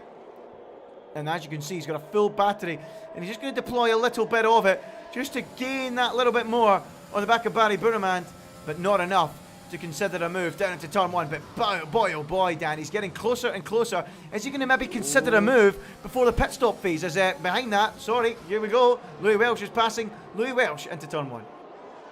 Yep, Jake Benham goes up the inside easy, as you like, without any DRS. Louis Welch very vulnerable to the charging Mercedes, who goes up his inside without issue. Nicolas Longuet having a bit more issues further back behind, because he's closing to the rear of Perez and trying to overtake in a place you don't normally go for a move, but he could get the run up the hill, and he's closing to the Alpine. Oh my, he's pushing him through the next left-hander, just trying to put him offline, I think, and maybe scare the Alpine into making a mistake. As in towards the second sector, the hard runners are going to begin to phase in this race of Perez, Longuet, Shooter, Caraton, and Will Lewis. All these guys, we've not seen that much of them in both qualifying and in the race, but now we're really going to start to see where they shine. Tell you what, I think he fancies this right now, Otmar. I think he fancies this right now on Barry Buraman. He's been very close for the majority of this lap. It's around 4 and a bit tenths. I think he's going to go for it here. Let's see if I'm right. I might be eating my words. Barry Buraman defends the inside. He could fear it. He could see it coming. And Otmar is getting closer down to turn one. But he won't quite be close enough. He has a little look. But he's certainly moving himself into contention for that move. If he deployed a bit more of that battery, I think he would have got alongside. But we know how important having plenty of VRS is. It is such an important tool in league racing. And on this occasion, he decides against the move. He certainly thought about it, though, as we watch Perez get closer to Longuet. Yep, Longuet's gone. He's made the move pretty easily on Perez, and this is the power that the DRS has around a circuit like Hungary, where it's such a long start-finish straight. I'd imagine Longuet is going to be at the mercy of Perez very soon, because, of course, he's not going to have any DRS. Perez will, so it is it's the mental games at the moment they're all going to be playing. And Time and Shooter, he's got the best seat in the house at the moment. I'd like to see all three of these guys, and Caraton and Lewis in behind, taking the fight to them. Maybe you can see a 5-way fight for P9. That'd be quite lovely to see. But I think Longuet, yeah, he's already beginning to stretch his advantage ahead of Perez, which could leave the Slovenian on his return to PSGL a little bit vulnerable, as Jarno Otmar on lap number 13. He's coming into the box for a set of the hards. Well, he's blinking early. Jarno Otmar going for the undercut then here at the Hungaroring. This is it, the biggest pit stop of the weekend, the only pit stop of the weekend for Jarno Otmar. That in lap was crucial. The out lap will be absolutely vital in this battle with Barry Buraman. He's coming out the pit lane now. Is he going into clean air? That's the question. Look at the track map on the right hand side. This is very very important. Is he ahead or behind that Ferrari? Oh, he's just in front of Danny Beresney.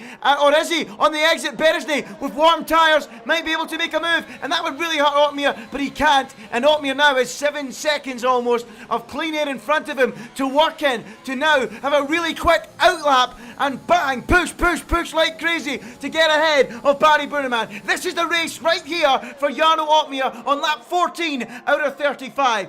He is now in clean air. It was so important to get out ahead of Danny Beresney. He's done that now, and can he now deliver a super lap? Let's change that gap to the leader. 19.5 seconds. Watch that come down. It will come down due to the difference in tyre compounds. Will Barry Buraman blink? No. Buraman going long. Stays out on the track for another lap. Okay then.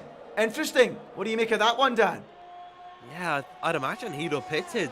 And that's going to be to the annoyance of Josh Adowu as well. Of course, they can't box, given that they are teammates. They can't box at the same time. Wilson Hughes and Louis Welch, they've both decided to come into the pit lane. So we'll see the gap that Jarno Otmir has once they come out onto circuit. Otmir's just flying by their pit boxes now, and he is, of course, clear ahead of them. But I'd imagine at this point, Barry Buraman will be losing the lead of this race. The Iranian driver currently in the second sector. He will be feeling his tyres at the moment. Probably not any pressure from his teammate in behind, Josh Adowu, on the same age tyre. And if Buraman does decide to pit this lap, Adowu has got to go long. So we'll have to watch out for how these McLarens work together and use themselves to their own advantages. But in towards sector 3, Barry Buraman, he's got a gap of, I'm just going to get it up on my interface here. He's got a gap of 18.9 seconds to Jarno Otmir in behind. Is that enough for him to maintain the lead? We'll have to wait and see. Is he going to come into the pits this time by? Barry Buraman stays out again. Oh, he's going long. Is he going to go medium soft? Is he going to go medium soft? Now, we love alternate strategies here at PSGL in the commentary box. We love to see a mixture of choices, but Jarno Otmir so often makes the right one. We know that. We've seen that so many times. With his IQ at 100. Is he going to make the right one this time? Has he made the right one?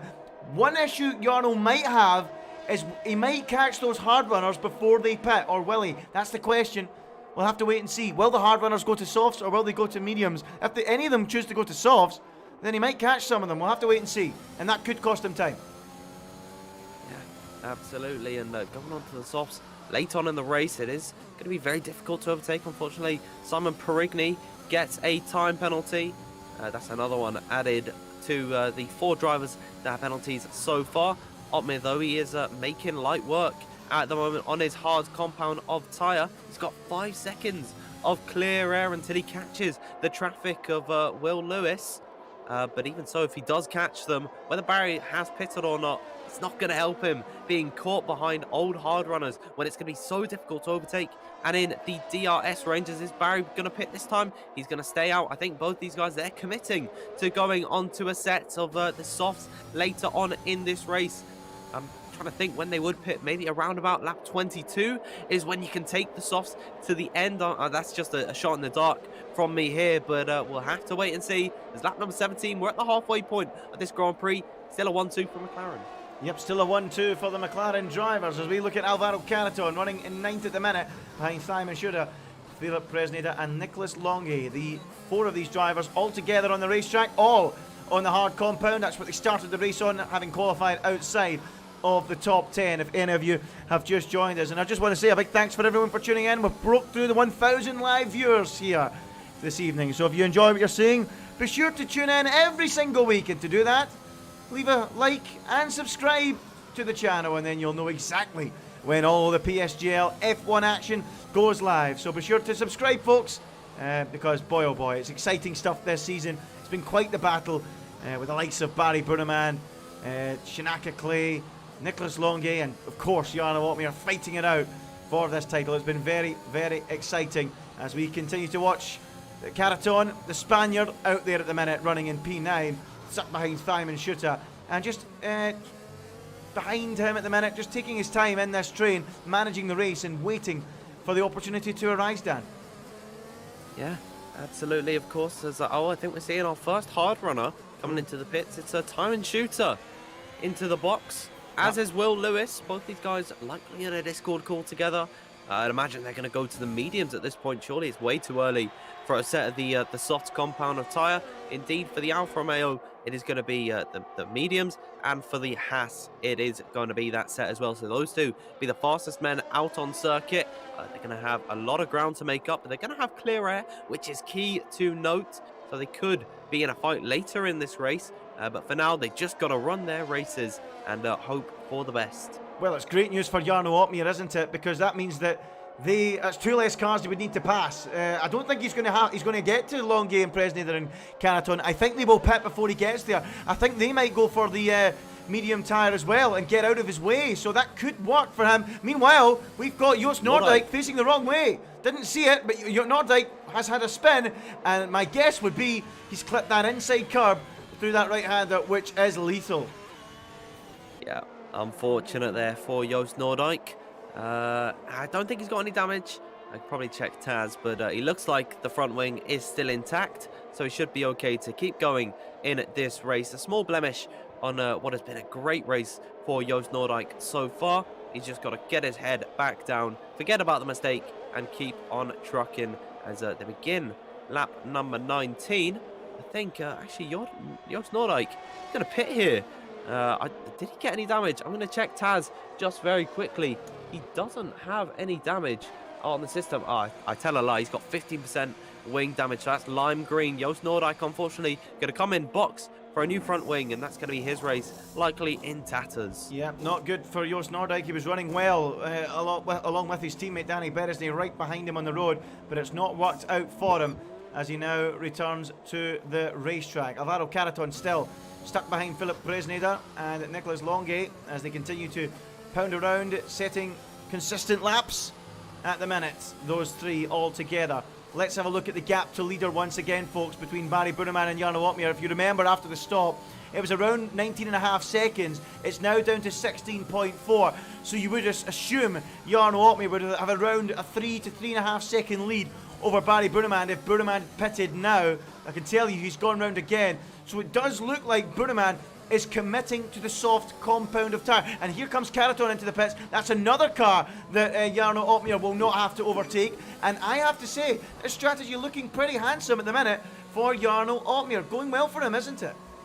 Yeah, absolutely. And he's within 16 seconds of Barry Buraman now. So he's within his pit stop window. Barry Buraman won't be leading this race once he comes into the box. But of course, he's going to be on the soft compound of tyre. He wouldn't pit for hards now. And he can't go on the mediums, of course, because he got to use mandatory 2 different sets of tyre in the race. So Barry Buraman committing to this soft strategy, as is Josh, Daniele, Benham and Clay. Of course, those guys, the latter 3 starting outside the top 10, so it's going to be a little bit easier for them to make this strategy work. It could still be touch and go for Buraman and Idowu. Unfortunately, we don't have their tyre telemetry. They haven't got that set up. But I'd imagine they are not in the best condition. But it's just a matter of time, really, as to when they actually come into the pits. Yeah, matter of time. We'll wait and see then. So, folks, let us know in the comment section. Who do you think is going to get the strategy right? Will it be the McLaren drivers of Barry Buraman and Josh Idowu? Or is Jarno Opmeer nursing those hards to have plenty of rubber left from the charge from Buraman and Idowu when they go to softs? What do we think in the chat? Who's going to get it right? Will it be Opmeer? Will it be Buraman or Idowu? Let's see what you guys think. Obviously, Josh Idowu is carrying that time penalty, so it's not going to plan for him. It's unlikely he will win the race. It does look like it's going to be Buraman against Opmeer. It's Eddie thinks Opmeer's got it right. Let's see if he has. We'll have to wait and see. He certainly believes that is the right way to go. We'll have to wait and see if indeed it is correct. As we move now on lap 21 out of 35 here at the Hungaroring, round 5 of the season here in PSGL. It was an explosive start to this Grand Prix. Barry Buraman and Jarno Opmeer fighting all the way through that first sector for the lead of the Grand Prix, but Barry Buraman, who started from pole, held on, and he's continued to hold the lead since. And it's decided after the early pit stop of Jarno Opmeer to go long and decide to go onto the softs rather than the hard. Here is Wilson Hughes racing with Joni Tormala. The two Alpha Tauris together on the racetrack at the minute in 10th and 11th. Let's see how they get on. Looks like they're going to get into a battle soon. Wilson Hughes on fresh hard tyres. Joni Tormala on pretty old hards. Mediums at the minute, Dan. Shanaka Clay coming into the pit lane at this point, so he's going to strap on a fresh set of boots, I'd imagine. The soft compound of tyre. I think the softs can go to the end from this point onwards. But Wilson Hughes, though, on the rear of his teammate, you can see the blinking red lights of his fellow Alpha Tauri car. Whether he goes through to turn 1 or sets him up into turn 2, I think it's going to be in towards turn 2 as off the exit of the first bend, the hairpin corner, and now using some of the ERS to close to the rear of his teammate. Can he go up the inside? Indeed he does. Down the inside goes Wilson Hughes, and now the two Alpha Tauris lock horns like Kvyat and Albon in 2019. Sensational stuff from Wilson Hughes to go up the inside of his teammate. I think there was a bit of mutual respect from Joni Tormala as well to let his teammate go through without causing too much hassle for him. But he didn't he didn't get out of the way, which I do quite like to see. You know, hard racing between the pair of them. Wilson Hughes, though, has got a big deficit to make up. He wants to catch to Danny Berejnay. Yeah, well, it's beginning to open up then for a few of the drivers with the difference of tyres. And Shanaka Clay's come out just behind this group. Simon Shooter keen to get through on Ruben Pedreño. I think his plan will be to try and clear these hard runners before Shanaka Clay passes him on the softs to try and keep that buffer, keep that advantage over Shanaka. So let's see if Simon Shooter can do that. Will any of these drivers get out of the way? Pedreño on 13-lap old hards, going for a really different strategy from what we've seen from anyone else so far this afternoon. Pedreño gets a little bit wobbly on the curb. He's in trouble now. Shanaka Clay is right there as well. We're going to be going 3 wide down the straight. Look at this, incredible stuff. Through goes Shooter. Now Shanaka Clay down the inside on both cars. Shanaka Clay, 2 cars in 1 move up into P11, and the championship leader is on the charge back through the field. He's hustling for those points, and they are just on the horizon because Louis Welch right in front of him as well could be closing to the rear of the Padman for P10, a singular point which could make the difference later on in the championship. So Shanaka Clay's got to line him up for his, probably towards turn 1, but if he can get him earlier, then that is going to be probably the best strategy for him. And you see he's closing to the rear, and if this is the difference between the hards and the softs, well, Jan Ortman is not going to be in the best of position if he finds Barry Buraman right in behind him. Is now closing through the end of the second sector, and in towards sector 3 they go. Shanaka Clay close to the rear of Louis Welch. He wouldn't go up the inside at this part of the track, but once again he's lining up a move on Louis Welch. He managed to pick off Simon Shooter and Philip Perez last time by, Ruben Pedreño last time by, but now it is his time to go, I'd say, easily past Louis Welch. Unfortunately, with all due respect to the Padman, he's going to be no match for the king himself. Shanaka Clay to go down in towards turn number 1, putting up a fight is Louis Welch, and Jake Benham in behind goes up the inside of Simon Shooter. So the moves aren't done at this point in the race, as Benham finds himself into P12 and now hunting down the Haas of Louis Welch. So his trouble's going to continue on here, Andy. Yep, it's all happening. The soft runners are beginning to make their move, and I've got to say I agree with what you said. Oh, look at this from Benham. Hold on a minute. Oh, he's going to try a move on Louis Welch, and that was very close. Alonso versus Hamilton stuff there. Not quite close enough. Is he going to try one into the hairpin now? Here comes Jake Benham. Is he going to try a move? No, that would be a bit of a brave one. And he decides against it and stays where he is. Barry Buraman, though, surely this time by? No. Another lap for Barry Buraman. But I've got to say, I agree with what you've said, and I'm wondering what people in the chat think as well. As Haddad comes into the pits, the soft tyres look so much stronger than the mediums at the minute. I think there's a fair shout that Barry Buraman could really quickly reel in Otmere, couldn't he? Yeah, absolutely. There is going to be some traffic in behind, of course. Here you got Berejnay and Wilson Hughes and Joni Tormala. Yeah. They might actually come out ahead of them. No, and if they do, it's going to be a great advantage. We'll just have to wait and see. As Shanaka Clay, it's going to be difficult to come out ahead of him because he's just set the fastest lap of the race, and now I think he's actually fighting with his teammate Haddad. The two Aston Martins trading blows, but I think Haddad is just about come out ahead of his teammate. Of course, warmer tyres for Clay and in towards turn number 2, and they don't want to fight at this point. Still got 11 laps to go on this set of the softs, so they got to nurse them home at this point, but hopefully we can see them fight at some point here. Yeah, well, I tell you what, I think Barry might be pulling the trigger on this lap. At the minute, he will rejoin just behind Joni Tormala or just in front. It'll be very close between he and Tormala if they made a pit stop now.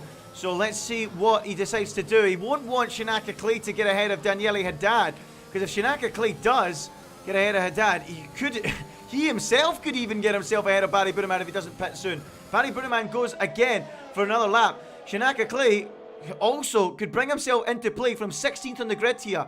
He really could. He's 22.5 seconds off the lead. When Buraman pits, there'll only be 2 or 3 seconds in it at the minute. So Shinaka Clay, the championship leader, who we really thought from 16th would struggle round here, might himself bring himself into play. Because of course Haddad as well might bring himself into play with that early stop, but he's got his teammate hot in his heels and looking very quick. Yes, unfortunately, we've got our first retirement of the day. Will Lewis in the pit lane out of this Grand Prix. So that's his day done. I think Caraton has had a spin in turn number 1. Yes, he has. So Caraton has gone around that, sees himself without any opportunity to make up points in this race. Andy, I've just got to step away for one quick minute, so I'm going to pass it back to you here, but I will be back in just 1 moment's time. No problem at all. Where's Barry Buraman going to think about the pit stop this time by? Or will his teammate Josh Adobu make the switch to the pit lane? Let's wait and see. Barry Buraman then makes his way through the penultimate corner. Surely it's time to blink. It is time to blink. In comes the Papaya McLaren into the pit lane. Let's see then where he'll rejoin. My guess would be just in behind Joni Tormala as he stops on his marks, locks up those medium tyres. They're past their sell-by date anyway, and into the box he comes now. On go a set of the Red Wall soft tyres, and now Barry Buraman can let the chase begin of Jarno Opmeer. Is Jarno Opmeer going to win his first race this season, or is Barry Buraman going to deny him? Here he comes then out the pit lane. He's behind. Is he even behind Haddad? He is even behind Haddad.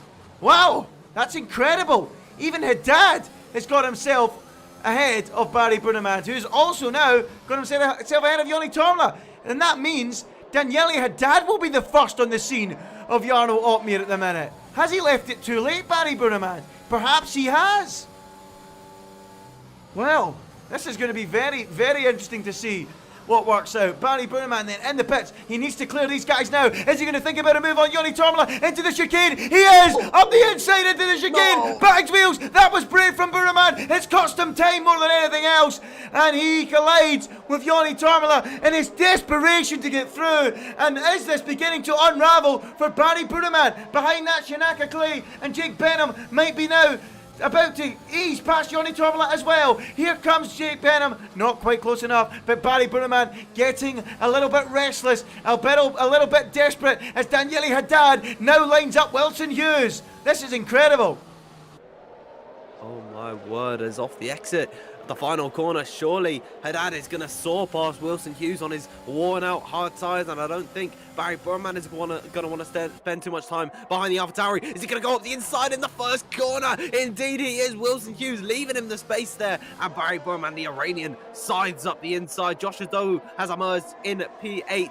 Just about a second adrift from these drivers, so he's not out of the fight. But disaster for McLaren. It could have been a 1-2 finish. They were running in those positions for so long here in this race, but it is so unfortunate now. They are way down the order and about 6 seconds off of Jarno Opmeer, and crucially for Buraman, being jumped by Haddad has got a sting for him, but he can clear him with the DRS if he can keep within a second of Haddad, which he is doing very well here. He'll be able to get past. Here's an interesting one. Why have Nicholas Longe and Philip Presnader stayed out so long on the hards? If they keep staying out, this could really hurt Jarno Opmeer. If they stay out another lap, Opmeer will be on them, and it will start costing him time. And thankfully for Opmeer, Presnader comes into the pits. That was a big piece of good news for him. Longe stays out though. I don't think Longe will affect him though. Longe will surely be in the pits very soon. 2 seconds, it will not slow him down. As Josh Adobu is making moves down the start-finish straight, as is Barry Buraman though on Daniele Haddad. That's an important move, and that means he'll be the first man on the scene of Jarno Opmeer. Big move there from Buraman. Absolutely, but can he close enough to the rear of these guys. 4.4 seconds is the deficit, and if he can make up that time quickly, he still could be within a shout, but he does like making it hard on himself, does Barry Buraman. He's already pulled them to about 4.1 seconds. He's going to be pushing harder than he ever has done before, as now he's just going to drop beneath that 4-second mark, so they can't get complacent, Otmir and Berejnay, because Barry Buraman, the charging Iranian, is coming. And tell you what, they don't call him Speed Barry for no reason, Andy. No, you're absolutely right. The man from Iran is on the charge. He's lit the touch paper and he's going to go to the checker flag. Can he get to Jarno Otmir, who is now only 1.3 behind Nicholas Longy? If Longy stays out another lap, it will start to slow him down. But thankfully for Otmir, Longy, the Frenchman, pulls into the pits, and now Otmir has got all the clean air and racetrack he needs to push to try and get that first win of the season. He's got Berejnay as a rear gunner at the minute on the medium tyres, and Berejnay is also starting to bring himself into contention for victory. We almost forgot about Danny Berejnay on such a different strategy. Can he catch Jarno Otmir and overtake Otmir before Buraman gets there? Incredible. Can Danny Berejnay win on home soil? We can't forget him either. Yeah, absolutely. This is anyone's game at the minute, but last time by, Barry Buraman was about 4.5 seconds back. He's now 2.5 seconds back. So within the space of 1 lap, he is closed by about 2 seconds on these guys. And I'll tell you what, that Mercedes and that Ferrari are getting larger and larger in his visor at every apex that he nails absolutely perfectly. Watching him is a joy through the second sector. He's now about to reach 2 seconds to the rear of Danny Berejnay, but he does need to get there quickly and overtake as fast as he can. Of course, it is one thing to catch a man, it is a whole other ball game to overtake, as now within 2 seconds of his rivals. He's not going to have DRS this time by, but surely on the next lap it is going to be Barry Buraman going hell for leather.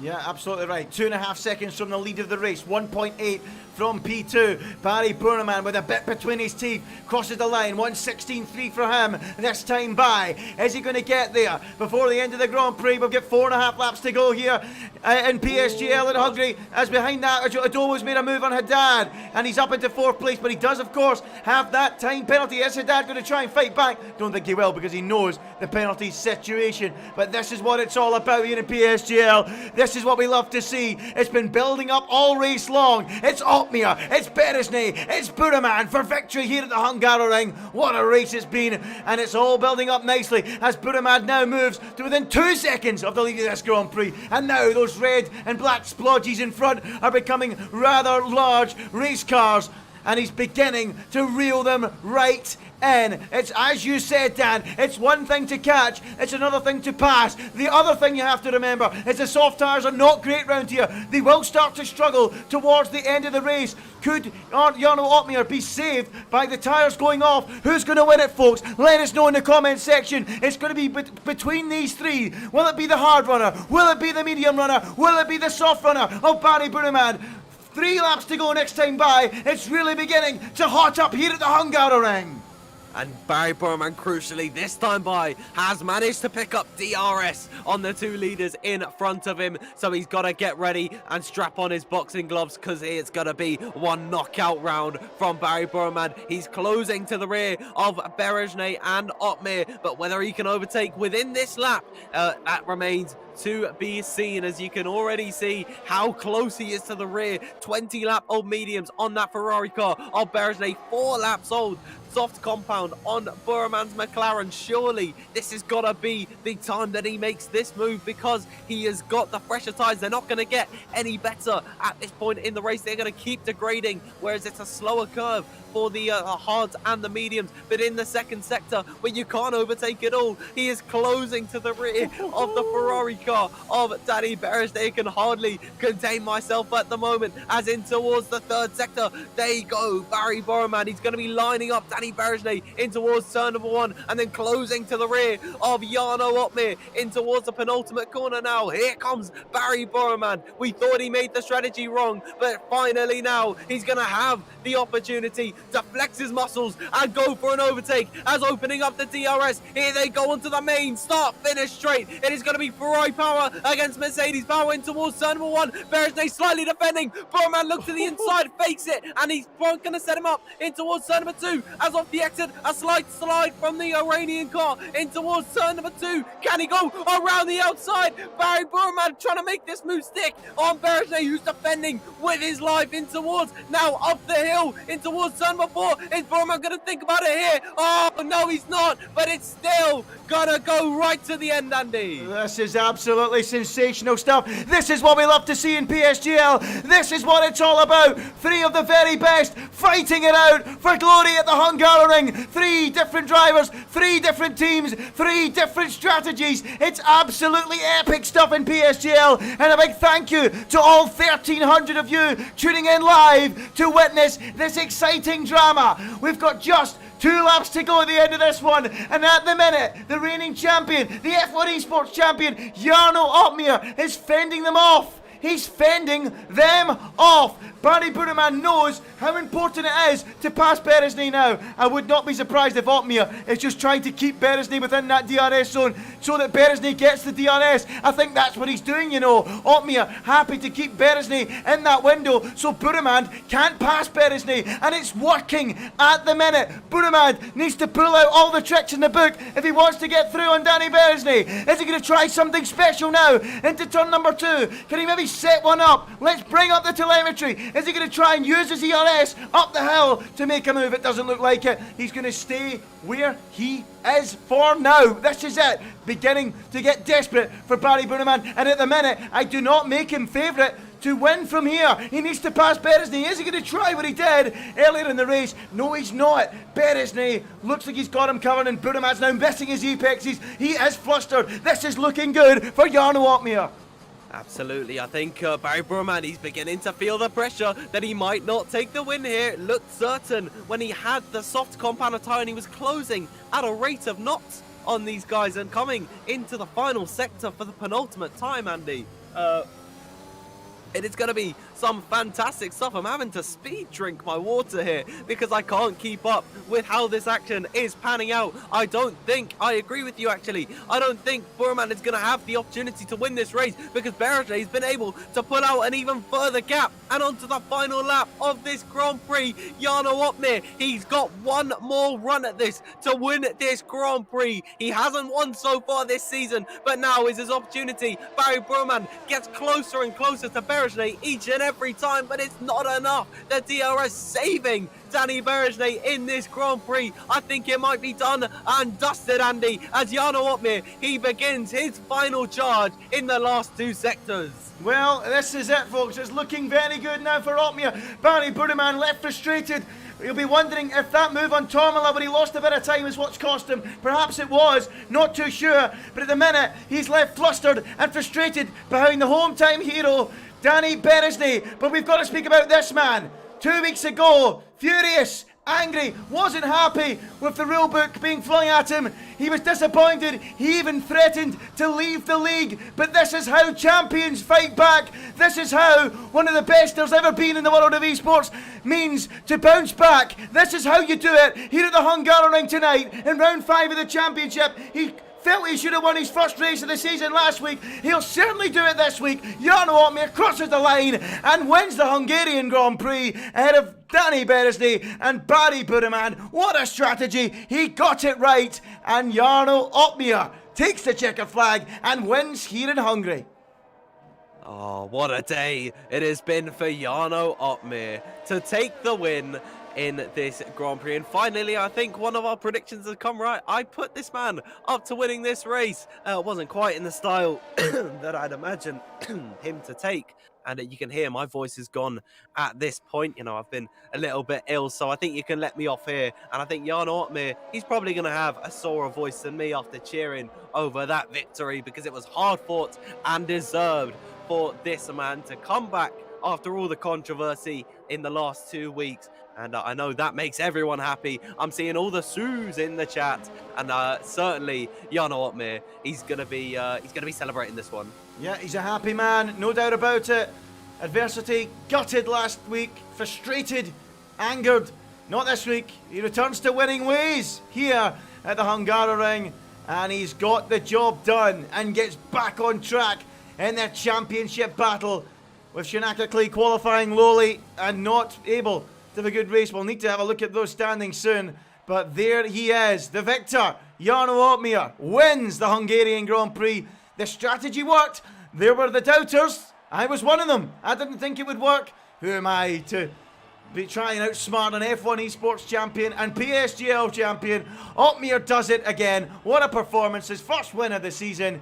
He fends off Danny Perez, who, what you've got to say, pulled off a super strategy himself, which, to be honest, you didn't see working out for him at one stage, but he made it work. Soft to mediums for him to get home second. Barry Buraman third. He'll be gutted. He really felt he had the pace to win that race. He got the strategy wrong, and it didn't work out. Daniele Haddad came home fourth, with Joshua Doyle fading in the end and coming home in fifth, with Wilson Hughes in sixth. Jake Benham was seventh. Philip Presnader eighth.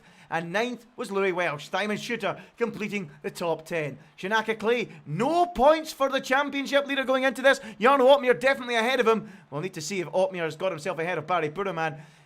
Ruben Pedreño is 12th. Joni Tormala 13th. Parnell 14th. Nicholas Longier 15th. Jos Nordyke 16th after a spin. Simon Perigny. Then Alessio De Capua and Alvaro Caraton, with Will Lewis the only retirement from this Grand Prix tonight. What a thrilling race, real excitement. Some would say slightly anticlimactic that we never get any battles at the end, Dan. But nonetheless, it was really enjoyable, gripping throughout, edge of the seat stuff. Didn't know what way the strategy was going to work, but in the end, it was that man, Jarno Opmeer, made it work. Hard tyres was the way to go. Absolutely, and we need this man in for an interview. I really want to get his thoughts on how he did this race, but he just nailed it today. I don't think he put a foot wrong. And I'm still struggling to get my words out, Andy. Just one sec here. No problem at all, Dan. You took a drink of water. I've ran out. I've ran out of water, unsurprisingly, because it was just so exciting, so dramatic. Wasn't sure what way it was going to go. We had great action at the start between Buraman and Opmeer. Opmeer tried to get that jump, couldn't quite do it. But then, boy oh boy, it was a real strategic battle, a game of chess.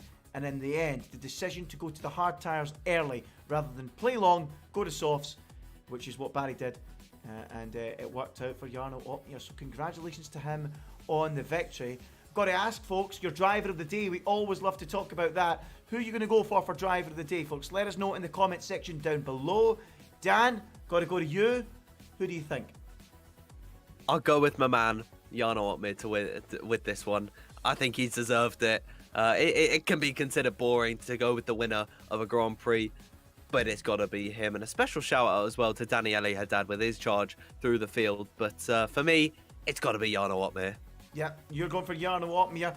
I'm going to try and do something a bit different. I know you love to say something different. I could say Opmeer too, but I think Danny Perez deserves a shout. On home soil, home race, fifth on the grid, on the unfancy strategy of starting on the soft tyre.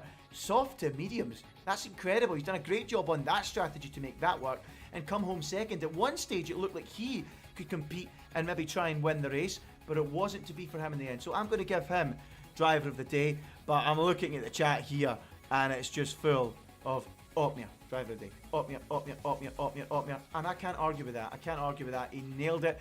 And Dan, when you have adversity, things don't go your way. You see this a lot from Lewis Hamilton when things don't go his way. He comes back so much stronger. That's what some of the greatest do. And Opmeer definitely did that tonight. There was almost a feeling about, I'm going to show that I'm going to win tonight. I'm going to really lay down a marker. And he really did, didn't he? He was excellent. Absolutely. I think he was. And I'm also seeing a lot of chats that are penalties coming up for Jarno. And I think we have to draw a line here. It's getting a bit silly now with all that going on. So could refrain from bringing up penalties into this, because I don't think he's getting a penalty. I don't think there is any reason to give him a penalty for this one. So it's a bit silly at this point, and you got to take it away. So let's stop with that. But we do have drivers in the waiting room. Well, let's Jan get them Ortman in. himself and Danny Perez now. Let's drag them in then and have a chat with them. The man, of course, that is racing on home soil, and of course Danny Beresnay as well. But Jarno Opmeer is with us. He was, of course, the race winner then from that exciting race. Really dramatic. Wasn't sure what way it was going to work out in the end, Jarno. But in the end, you've came here, you've got the result, and it is... You've came and you've got the result after what happened a few weeks ago. And to quote Daniel Ricciardo, redemption day. Talk us through. Yeah, it was a very, very good race. I knew in the end it was going to be very tight because theoretically Barry's strategy was going to be slightly faster. But I just knew that I had to keep Danny behind within the DRS. And then he played the Hungarian Minister of Defense move, so that helped a lot. Not gonna lie, but yeah, it's just a very, very close race, very exciting. GG to Danny and to Barry, very close in the end. So yeah, it was just very tight. Yeah, it was very tight. It was very exciting, especially on that first lap. You seemed determined to try and get through on Barry Buraman. Couldn't quite do it. I take it that was the strategy all along. If you don't get him early on and you're stuck behind him, you've got to do something different. Yeah. Halfway through the race, I was still, or 10 laps into the race, I wasn't sure I was going to do medium to soft or medium to hard. And then I was just going to do the opposite to Barry because it looked like he had slightly better pace around here, at least in quali. So yeah, I had to do the opposite, and I did, and luckily it worked out. Yeah, and I don't want to go back to what happened a couple of weeks ago, but what I will say is you must be really happy to bounce back after what happened in France, the controversy, blah, blah, blah. You must just be really happy to come here. And I'm going to guess, you can tell us, were you more determined going into this, I'm going to go out there and make the wrongs right and go out there and make sure I get the victory tonight? Did you have that extra motivation? Yeah, initially going into the season I was a little bit more like doing it for fun, but after the last race I was pretty angry, I think, as you saw. And then yeah, it gave me so much motivation to practice every day since then. So yeah, just gave me that little edge, I think, so in the end.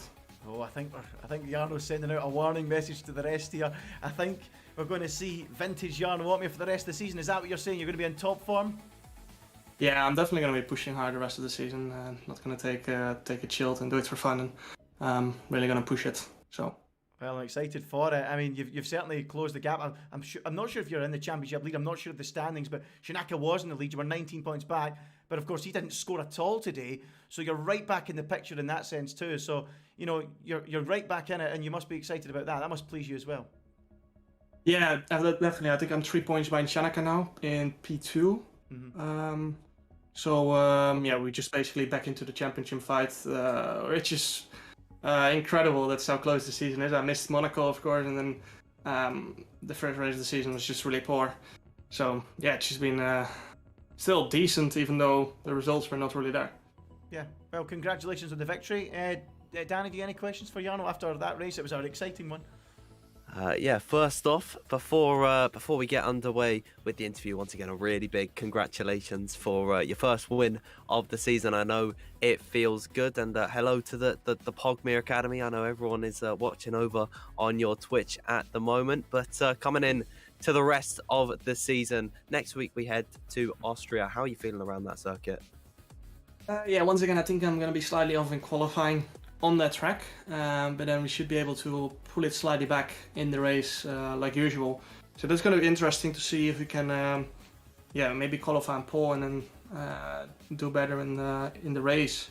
But yeah, I expect once again Barry to be faster in qualifying, and maybe some others as well. My teammate Danny Moreno will be back next week as well, I think so. So yeah, we're going to see what's going to happen. Yeah. Absolutely. Once again, really well done. But that's all I have to say for you, mate. Congratulations. Thank you. Let's speak now to Danny Beresnay, who started the race, of course, from, I think, 5th position, and was on what some would say the unfancy strategy of being on the softs to start the Grand Prix. Danny, I'm going to be honest, I didn't see you being in contention towards the front on that strategy, but you really made it work. Softs to mediums, great performance, and I gave you driver of the day in the end. I thought you were excellent. Great effort on home soil. Thank you very much. I'm really happy for my first PSGL podium. Obviously, my strategy wasn't ideal, but I don't look at the tires like soft and like mediums. I look at tires as like a worse tire or a better tire in an over racing distance. And actually, in the first few laps, I could have been faster, but then from like lap 7 to lap 12, actually the first group on the mediums could pull me within DRS. I was already faster as my soft tires wore out, and that actually made my strategy a little bit better. And then I was in absolutely cleaner the whole race, and then Jarno came in front of me, and he was an absolute blessing, because I think if he does the opposite strategy, what like Barry and Josh and Haddad did, then I'm like P5. But like this, I had the best man on the race ahead of me, and I could just follow him, and it was awesome. It was really not my pure pace that got me this podium. It was really not my strategy that got me this podium, but how I positioned myself on the track today was really ideal, and I'm really happy about that. It means a lot to me. Esports season wasn't so great, and I'm trying to get up step by step.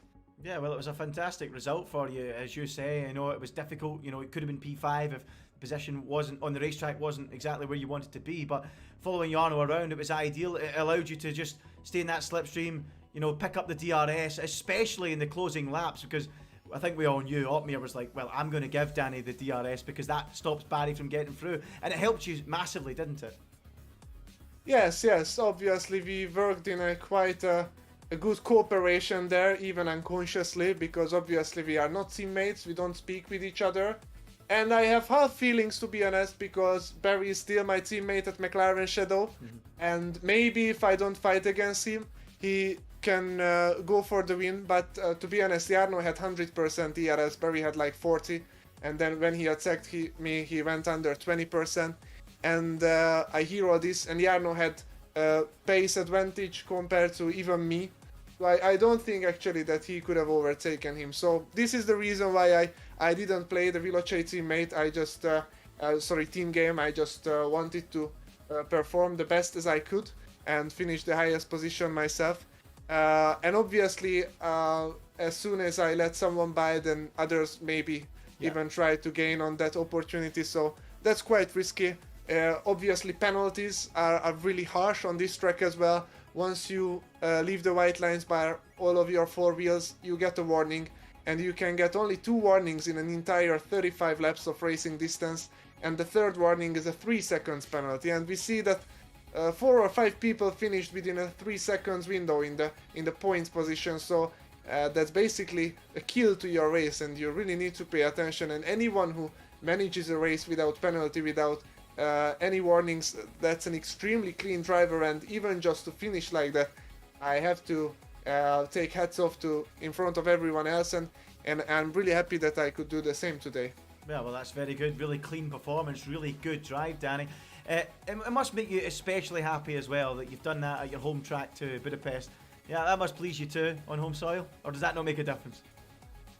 To be honest, I didn't really enjoy this track a lot of the time because of the extension and the curbs. But in the past 2 years, I got to really enjoy it. But for some reason, my pure performance is not as good here. Like Barry's qualifying lap that he did, the 0.6, under the pressure and having to make a safe lap is insane. You don't know how insane it is what he did. Like in my all practice sessions, and I practiced for hours, I couldn't even go a tenth near to that lap. My PB was a 0.7, and to deliver when it really matters a 0.6, it's truly unreal. And he beat Jarno by more than 1.5 tenths, and Jarno is a 2 times world champion, probably the best esports player in the world currently, and that's a huge gap. Sometimes this gap is between P2 and like P15, and he beat Jarno for pole by that much, and it's absolutely insane. So I want to congratulate to him for that. Yeah, well, Barry, tell us what you think about that qualifying lap then. Congratulations being shared here on the podium in the interviews. Barry, what a lap it was. We actually did say in qualifying we thought it was one of the laps of the season, right up there with the lap we saw from Nicholas Longuet at Silverstone. Barry, about that lap in quali, you must have really enjoyed that. Was that one of the best you've done in a league race or an esports situation? first of all, hello to everyone, and yeah, hello to you guys. And I just want to say, yeah, actually, I want to first thanks to Danny for the kind words. Actually, it really means a lot to hear these kind of crazy words from the man, who is like one of the best F1 esport drivers like in the history, I would say. But yeah, we back to the race, and yeah, I mean quali lap. I knew I was like I'm back to my home like last night. I didn't really thought I would have like crazy pace, but yeah, last night and then today, I knew I was doing consistently 0.6, and I had like 0.5 PB as well, which is I think I was super happy with it. Race pace was quite good, but yeah, you know, like in race. I saved one of my soft tires in quali, like I didn't use, I had because for the race. Yep. And then in the races I knew Jarno like 99.9% will go on a medium hard.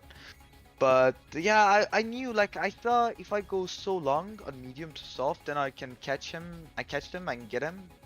And then the thing happens, I had like 60-70% ERS when I catch the group, but yeah, Danny defended so, and some people, I want to say, some people needs to really learn respect at some points, because you know, I know your race is just done, but just don't forget to respect others as well. And yeah, that cost me, one of the incident cost me like 1 second, I think 1.5, so maybe could change the race. But yeah, and the defending Danny did was actually insane, like, and as Danny said, like helping the Balocha, like the McLaren Shadow teammate. No, I actually fully agree, he did the best, because it's a league race, it's not a team play. You have to play your own game, and I congrats him. And yeah, you're not Opimier actually. And yeah, actually I think that incident might cost me a win. Yeah. What I had, but it is what it is. It is racing and anything can happen, but still the pace was quite good. Just to elaborate on that incident, I presume you're meaning the one at the chicane. Would that be the incident you're talking about?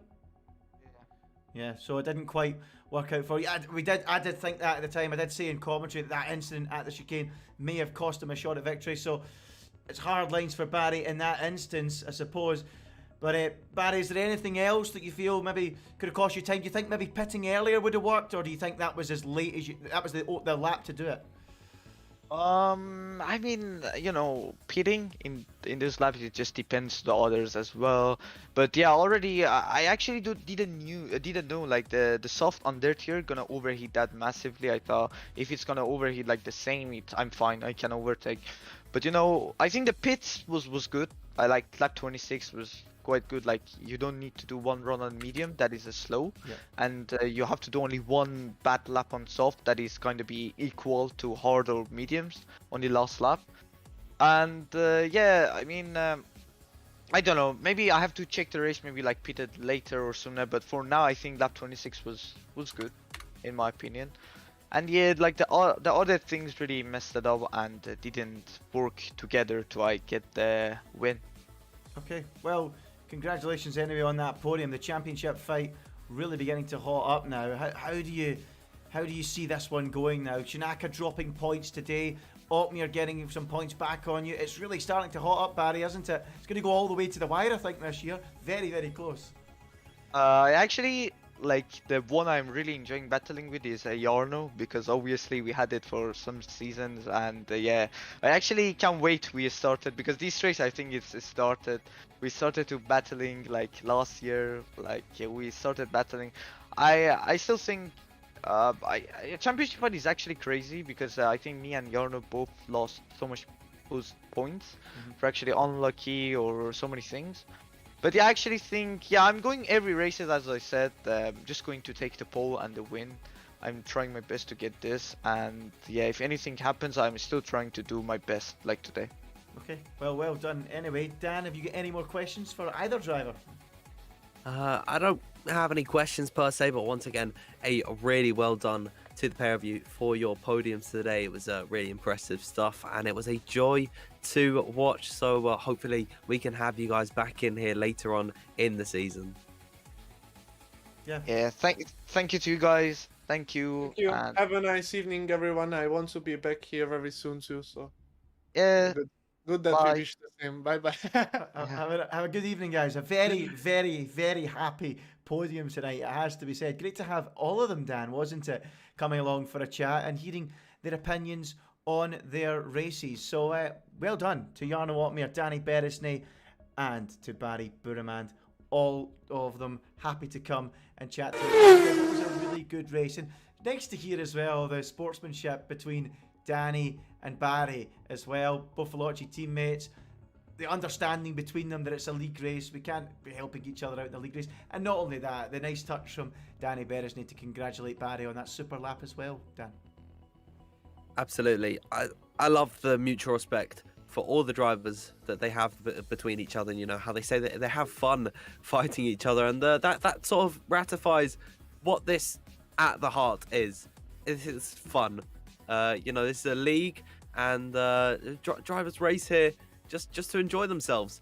And I think if we can learn something from those guys, it's that we can't take everything too seriously. You know, this isn't esports, so I guess that kind of goes back to the drama at France, because well, that certainly sparked a lot of controversy. But at the end of the day, this is all a bit of fun, and it's great to see how lightheartedly these guys are taking it, but they're still getting that competitive edge because they want to win this. Yeah, I think you've hit the nail on the head, Dan. You've hit the nail on the head. At the end of the day, it's all a bit of fun. Everyone at PSGL, behind the scenes, ourselves, we all do it. We all do it off our own back because we enjoy doing it. And at the end of the day, it's a bit of fun. We don't need any abuse in the chat or vice or you know, anything being flung around. But you know, it's good to see that the drivers have got that great respect, and it's good to see as well. Most people tuning in tonight also really enjoyed the action as well, showing respect to these drivers too. So it was a great night of action, and wow, Jarno Otmere, hasn't he half pulled himself back into the title fight? He, Barry and Shinaka really going at it. At this stage, Dan, who do you think's the man in form? Who do you think's going to maybe go on a little run here? Is it Otmere, Buraman? They're certainly the two in form at the minute. I think we're going to see a bit the shades of what we've seen of Jarno Otmere in the past in PSGL. You know, going back to season 28 where he was on the podium in every race, and into the first part of season 29. I think we're going to see that Jarno Otmere back, and I don't think we've seen the last of him. You know, you can never count him out. So Jarno Otmere, I'd say, in these next few races, he's going to be on form. Yeah, he's going to be in great form. And if you've enjoyed what you've seen tonight, folks, be sure to leave a like on the video, and of course subscribe to the channel. We are here most weeks with the action, and in fact I'll just give you a quick look at where we're here, folks. There it is, the season 30 calendar. It's really starting to hot up now. We'll be back for round 6, the Austrian Grand Prix, next week, as the championship gets ever closer towards that halfway stage. Round 6 in Austria. What a title fight it's beginning to turn into. If you like what you see, be sure to leave a like and subscribe, because we'll get notifications when the races are on for each and every single race. But that's all from myself, Ginger, Andy tonight, and Dan Field. We've really enjoyed the action. We hope you have too. Be sure to join us again next Wednesday night as we head for round 6 of the championship to the Red Bull Ring in Austria. Good night.